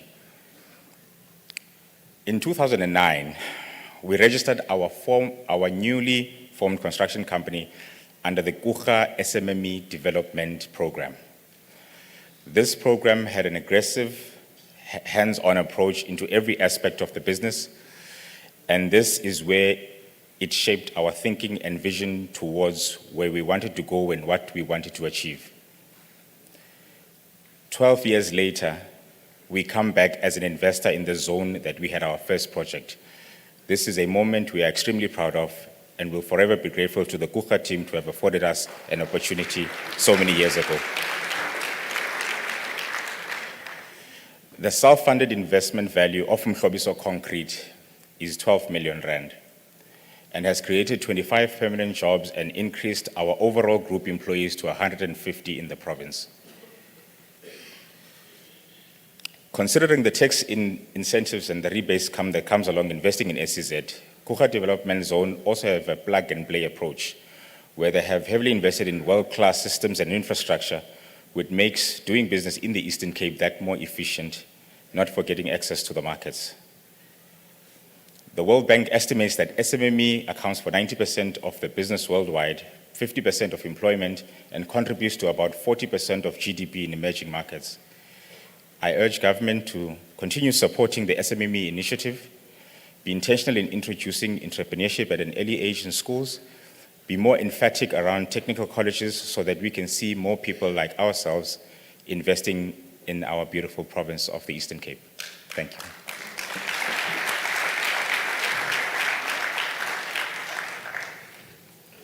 Thank you very much, Mr. Mhlobiso. We are moving on concerning our new investment announcement. For our next new investment announcement for Sandral, we're going back to investment in infrastructure, road infrastructure in particular. We'll call Ms. Malise Nell Faway to come and talk to Sandral investment in the Eastern Cape. I'm hopeful. Oh, there we go.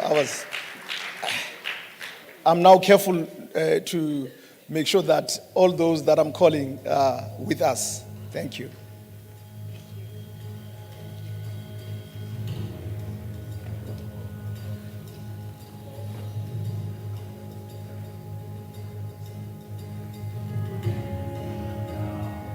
It is said, if you want to go quickly, go alone. If you want to go far, go together. This is the spirit with which Samurai approaches the construction of the breathtaking Msigaba Bridge in the Eastern Cape. This is South Africa at work, a collaborative process that is led by Samurai, supported by the Department of Transport in partnership with the local communities, SMEs, and of course, a world-class construction joint venture called Nexa, called NCSA. The size and complexity of the bridge is beyond anything built previously in Southern Africa.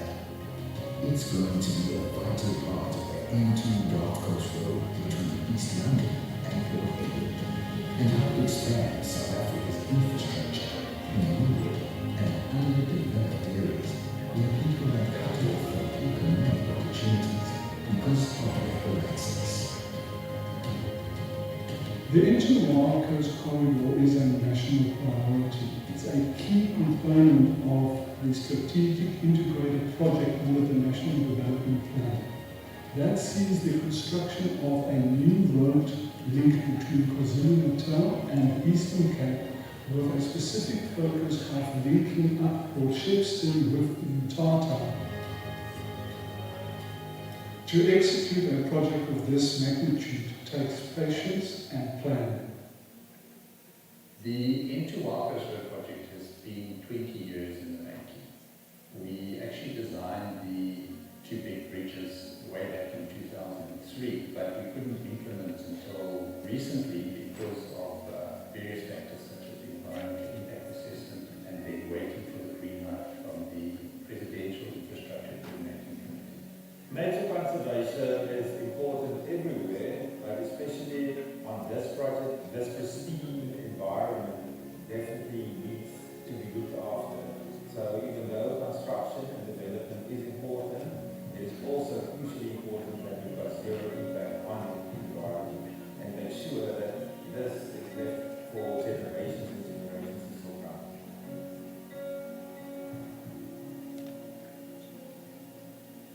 With the advent of COVID, we already have extensive occupational health and safety plan requirements on all our construction projects in line with the Department of Labour requirements.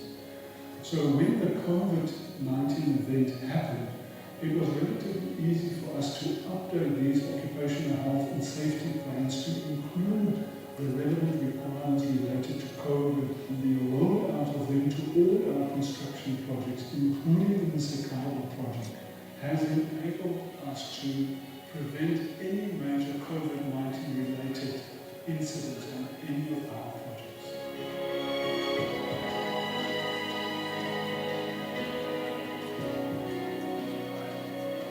What makes this project special is that it's the second longest main span bridge crossing the River in Africa. And we have to build this project having the community fully involved on it in every way. Some of the challenges that we face on a project like this, you can appreciate if you look around that it's a very remote area. You're far from the main city, so we have logistical challenges where we have to plan better in terms of getting resources into the area. The surrounding communities are already positively being impacted by this bridge. For example, the cable car that we in was installed and commissioned by a company from Switzerland, and they were able to train the local operators who are currently operating this cable car. The Msigaba Bridge here in UCBC will cross over the Msigaba River by means of a major cable stay bridge with a main span of 580 meters.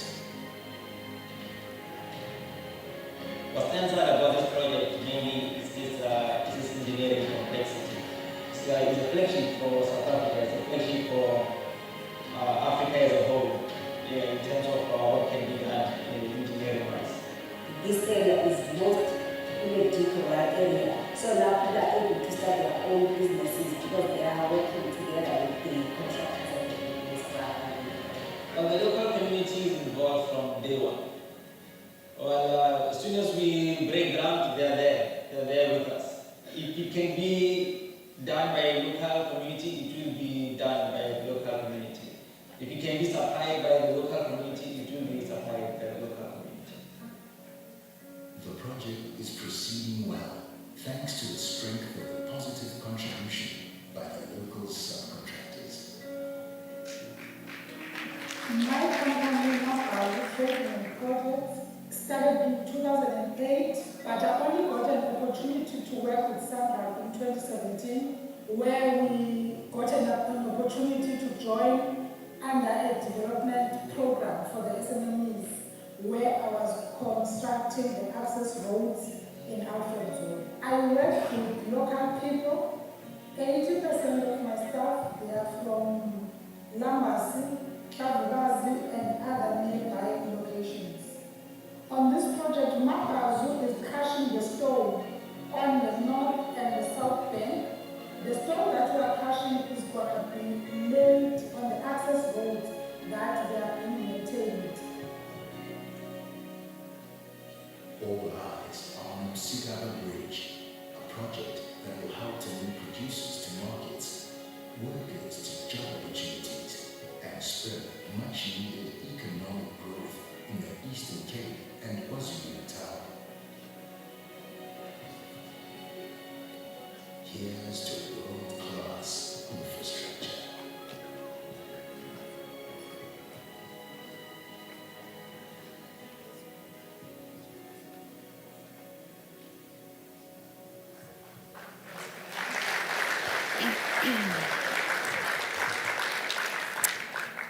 Good morning, ladies and gentlemen. My name is Marlies Nel Verwey, and I am from SANRAL, our Southern Region office, and we are, of course, our office is responsible for all the national roads in the Eastern Cape. And as you just saw from this video clip from one of our flagship projects, when people hear SANRAL, they think roads, but as you saw in the clip, it's so much more than roads. If you work at SANRAL, you can also be an environmental specialist. You can be a stakeholder management specialist, finance, supply chain, and then, of course, all our engineers as well. And just as within our company, we are very diverse.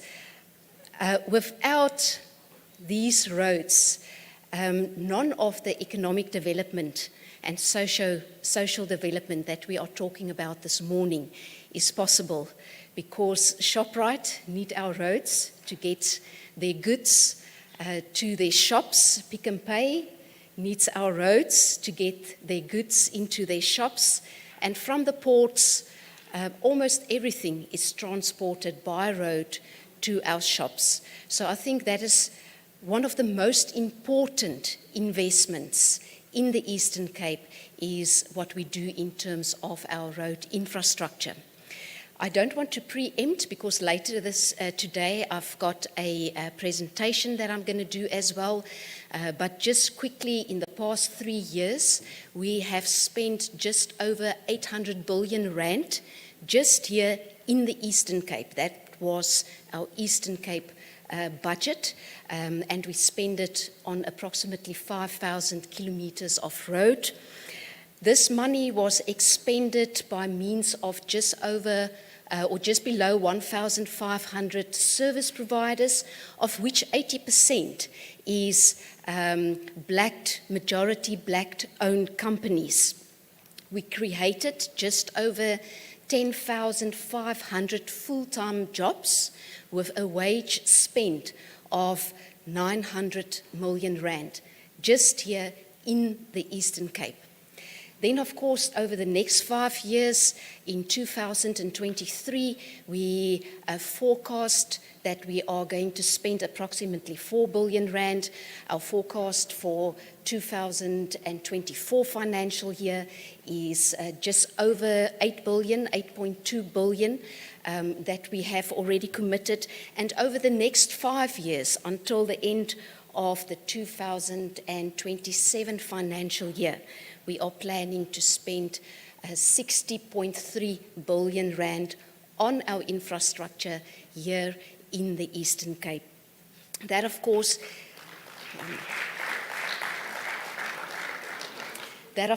includes our flagship project, the Into Wild Coast project, which consists of the 2 mega bridges. The bridge that's already under construction in Sikaba is in the order of 1.7 billion rand, of which 30% are going to local targeted enterprises. And we just recently awarded them Tentu River Bridge as well, with a value of just over 4 billion rand, and also with a 30% targeted enterprise contract participation goal, approximately 1.4 billion rand will go towards small businesses in the Eastern Cape. I think with the 7-minute clip and with me just giving you a little bit of an overview, I've used up my 10 minutes, but please stay on for in the afternoon when I'm going to give you some more figures and some more detailed information. Thank you, ladies and gentlemen.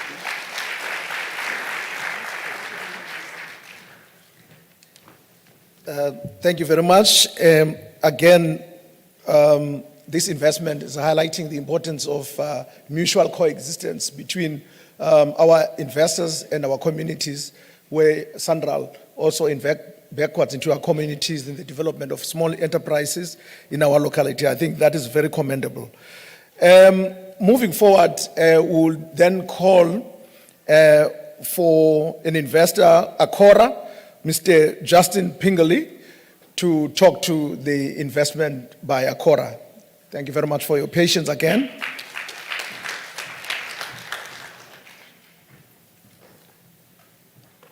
Good morning, Mr. Premier and ladies and gentlemen. Tech team, in terms of my proposal, do you mind if I just flag you guys when to move on to the next slide? Okay, sorry, let's wait for it to come up.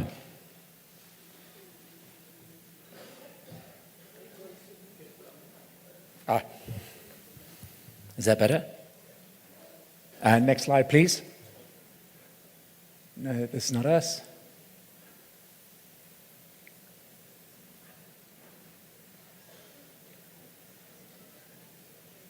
Okay, well, I'll just start. Thank you very much. My name is Justin Pingelly, and I'm here to introduce Akora.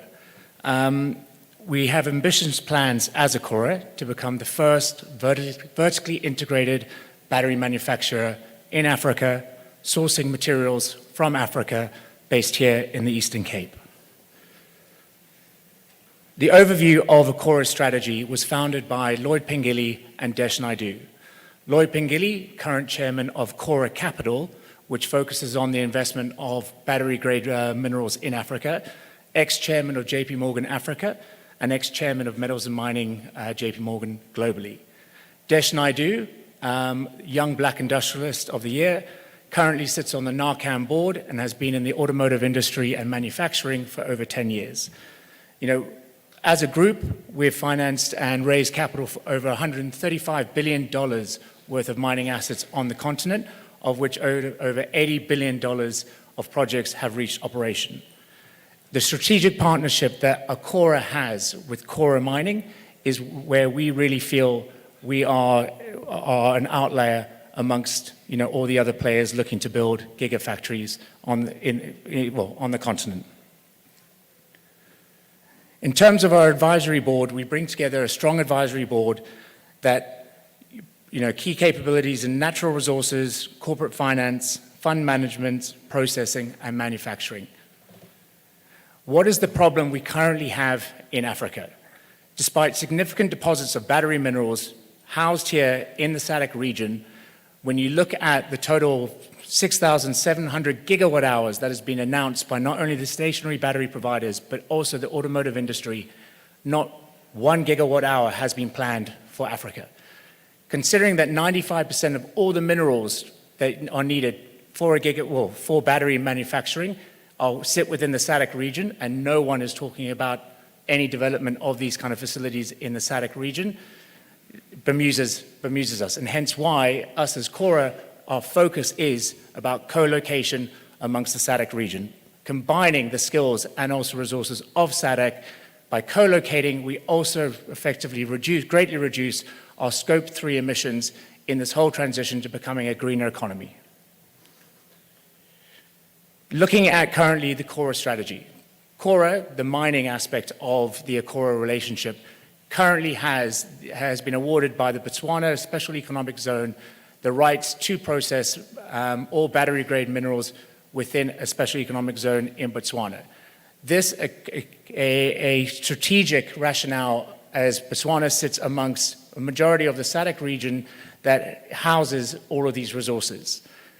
As part of that, Cora also has access to strategic minerals in terms of copper, nickel, cobalt, and graphite, which are the core components to cathode and anode manufacturing. These core manufacturing pillars are part of what Cora is looking to bring to the Eastern Cape. You know, when you look at what the major manufacturers or automotive manufacturers are talking about, their aggressive strategies to electric vehicles in the world, none of this is being captured here in the SADC region. You know, anodes and cathodes, if we can manufacture these in East London, it helps drive both Mercedes-Benz, VW, their goals to electrifying their fleets. You know, Mercedes have got an ambitious plan that 50% of their EVs fleet need to be electric by 2026. VW talks about it being 2035 because they do not want to ship EV or cells across the world. If we can help support building cells within the Eastern Cape, we can help activate a key component of the Eastern Cape and the automotive industry and helping them move these strategies forward. You know, as part of Cora's strategy, you know, the four main pillars of what we're looking at, vehicle OEMs. If we can help support all of the current automotive industry, we can help grow the whole EV market here in South Africa. Over 60% of the current automotive industry is for the export market. If all of the automotive industry is talking about going EV, we have the potential to lose out on continuing this export market. The stationary applications. President Ramaphosa just announced 500 megawatt hours of stationary applications here in South Africa. That's over $1.5 billion of investments here in South Africa. Currently, we have no manufacturing capabilities, well, not very significant manufacturing capabilities in South Africa to be able to feed that strategy. That is just the start of stationary battery applications. Today, with me, we've also got a key advisory board member here, Alan Clegg, who sits within the Cora suite of companies that if anyone wants to come and get any further information about the mining assets, will be here today. Thank you very much.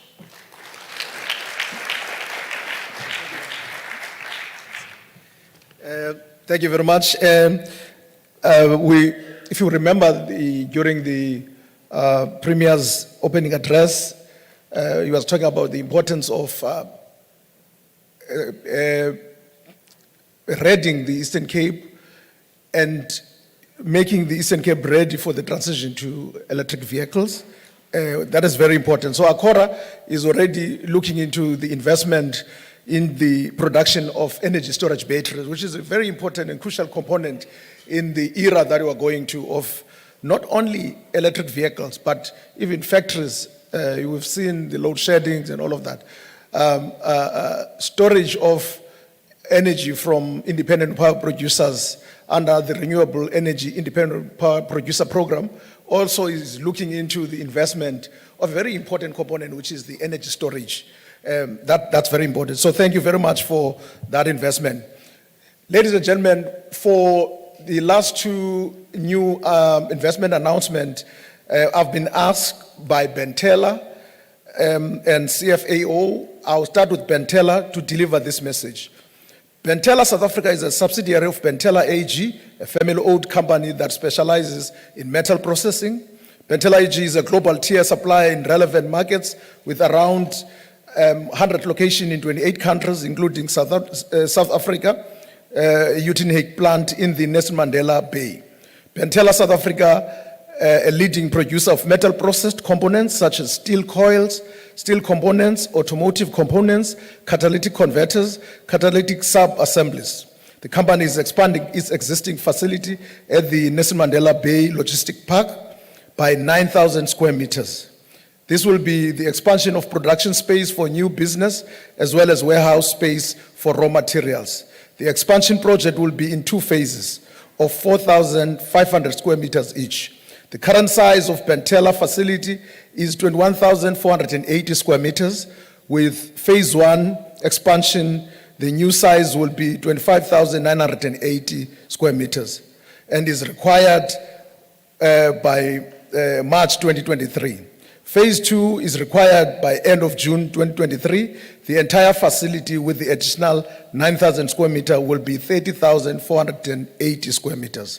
The company secured additional business from BMW South Africa and will also bring their off-site warehouse all under one roof in the Nelson Mandela Bay Logistic Park. Bentella South Africa major customers include BMW South Africa, Mercedes-Benz South Africa, Volkswagen South Africa, and only 40% of its products is for the export market. The company will be investing 168 million in plant and equipment, engineering, installation cost, working capital. The company will be employing an additional 120 people in its own production facility, of which 96 will be unskilled labor. This is over and above the current employment of approximately over 523 people at its current plant. So that is Bentella, ladies and gentlemen.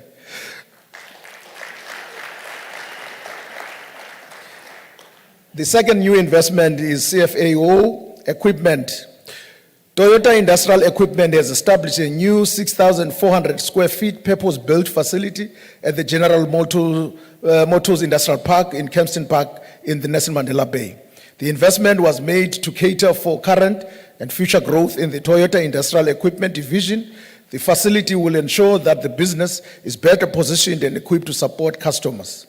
The new premises are along the N2 highway and accommodate various divisions such as sales, workshops, parts, engineering, spray booth, training facility, and showrooms.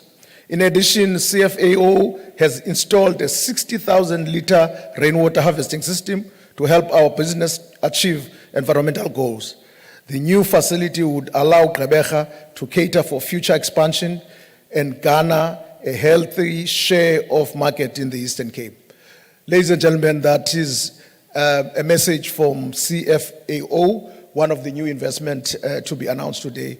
And thank you very much for your patience regarding the new investments into the Eastern Cape, and the 6th administration of the Eastern Cape government led by the Honorable Babalo Mabuyane appreciate the confidence that these investors have made, and all of the agencies such as the Eastern Cape Development Corporation that work with investors appreciate the investment and the commitment and the confidence that these investors has of the Eastern Cape, despite all other challenges that are faced by investors across the country and the globe.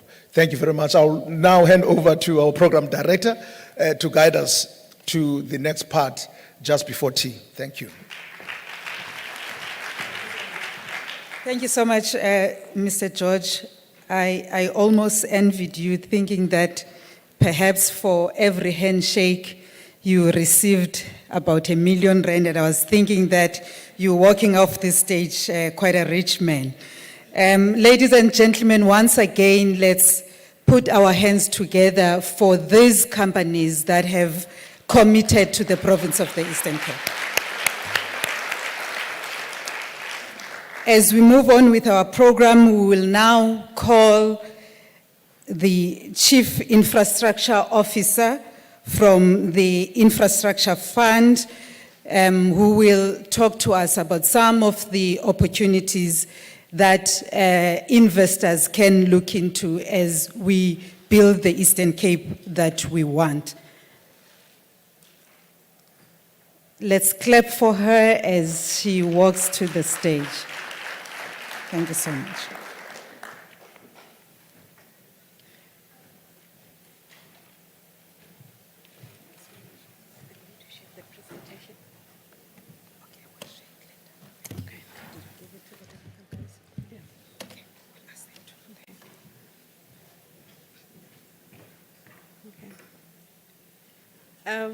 A good, honorable Premier, distinguished guests, as well as ladies and gentlemen, Molweni, that's where my Xhosa ends. My name is Chipiri Moedi, and I'm representing Mr. Mohale Rakhate, who is the Chief Investment Officer of the Infrastructure Fund. He sends his sincere apologies. He had other urgent matters to attend to. So the Infrastructure Fund has been requested to come and present our value offering in the ecosystem. In terms of the engagement with the Eastern Cape Province, we have had a number of engagements with a number of entities from the treasuries to Kucha CDC and other SEZ and other municipalities. However, I think the program organizers felt that it's important that we present in this forum now that everybody is in attendance. Given that we only have a slot of about 15 minutes, we will not have time to go through in detail what the value offering of the Infrastructure Fund is. We've shared the presentation, which will be shared with everybody who's in attendance. So I think I will just go at a high level just to introduce who the Infrastructure Fund is, as well as how do we then support the various government entities or public entities with projects, some of the projects in the infrastructure value system. So the Infrastructure Fund is a new organization in terms of infrastructure financing in South Africa.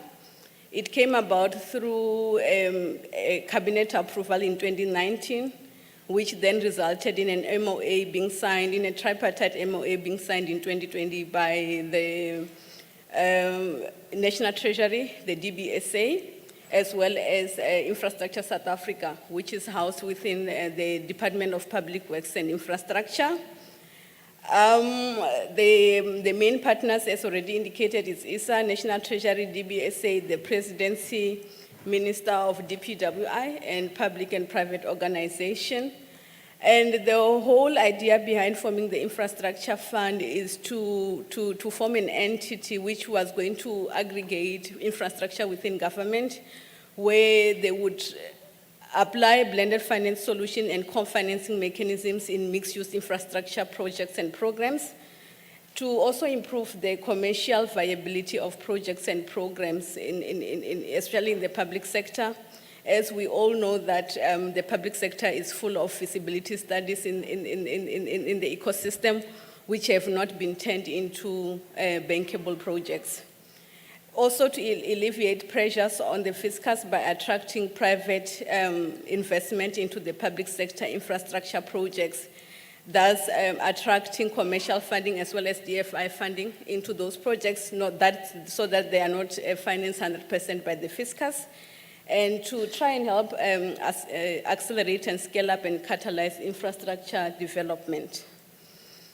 In terms, just at a high level, in terms of the roles of the different stakeholders, ISA is responsible for pipeline development for the Infrastructure Fund, as well as they manage the gazetting of projects and the seeds projects value chain within government.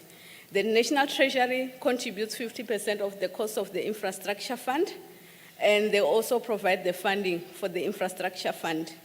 Whereas the DBSA Development Bank of Southern Africa is where we are located. We are a totally ring-fenced a new unit within the Development Bank of Southern Africa.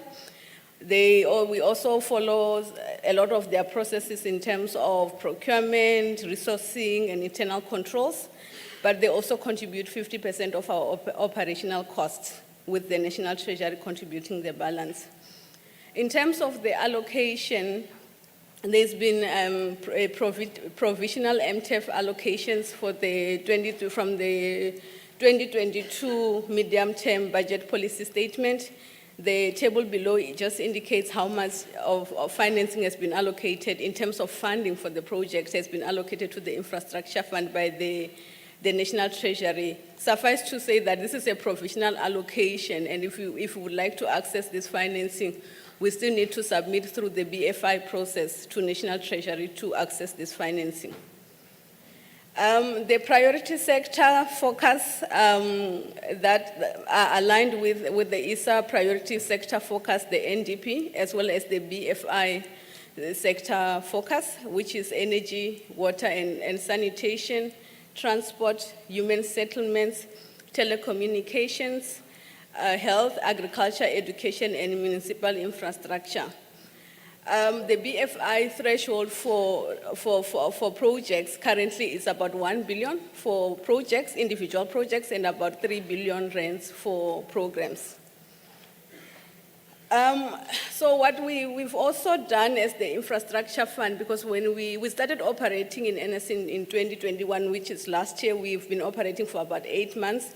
And then we realized that most of the public sector sponsors, whether it's national department, municipalities, are struggling to put together their applications through to us, as well as for financing in general, and also through to the BFI.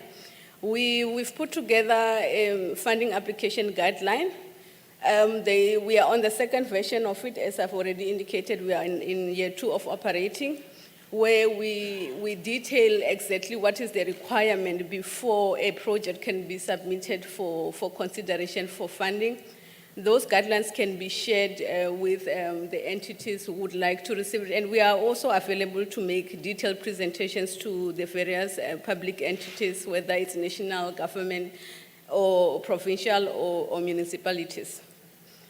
So I think this slide just goes in detail as to some of the mandatory requirements that is required before any application could be submitted, which you can go through at your own leisure, and then we can also always engage on it when the time requires, once we've received the specific projects to look at.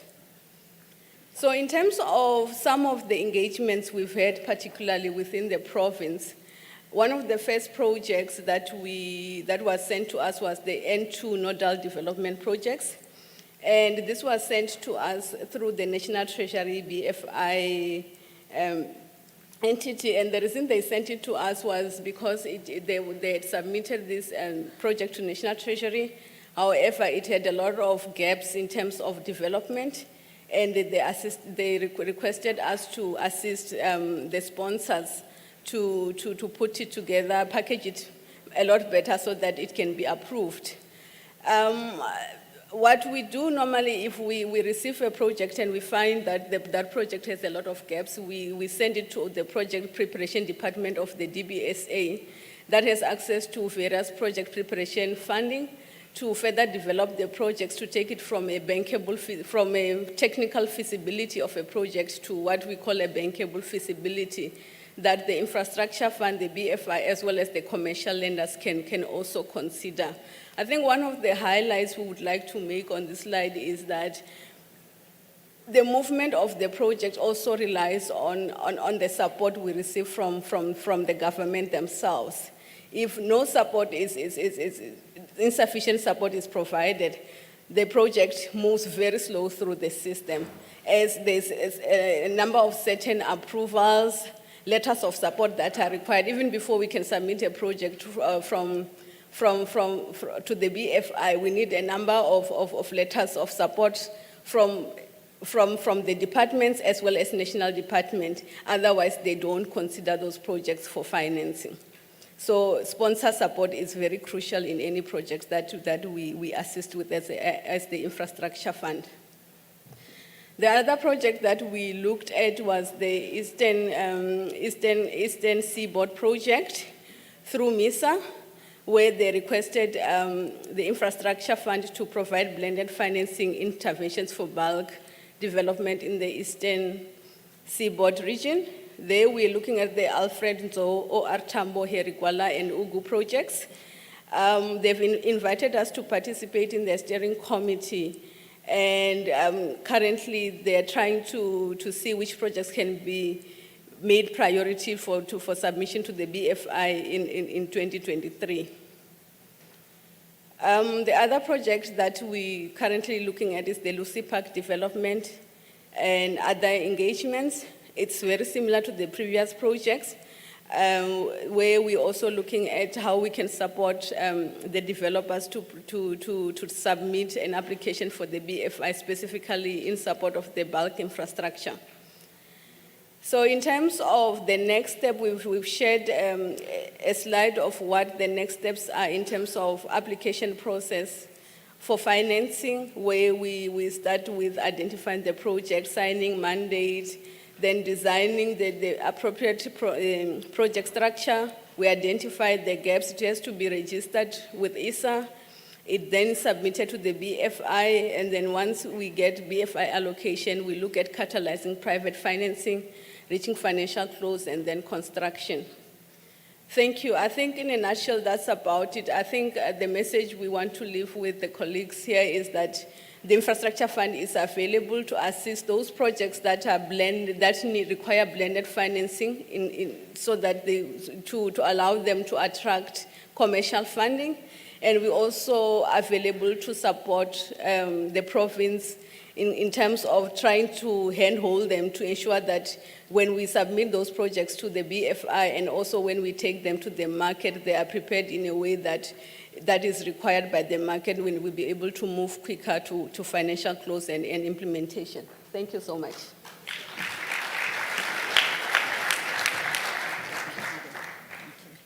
Thank you so much, ma'am, for that insightful presentation. We are running a little bit behind time, so I'll request that we take tea up until 12:15. My time now is around about 10 to 12. So let's take tea until 12:15. As we go out and take tea, please do stop by the exhibition stands and get yourself one of these, especially if you are an investor, because there's a lot of information about some of the projects of the Eastern Cape that require your investment. Thank you so much, colleagues. We'll be back at 11:15. Not later.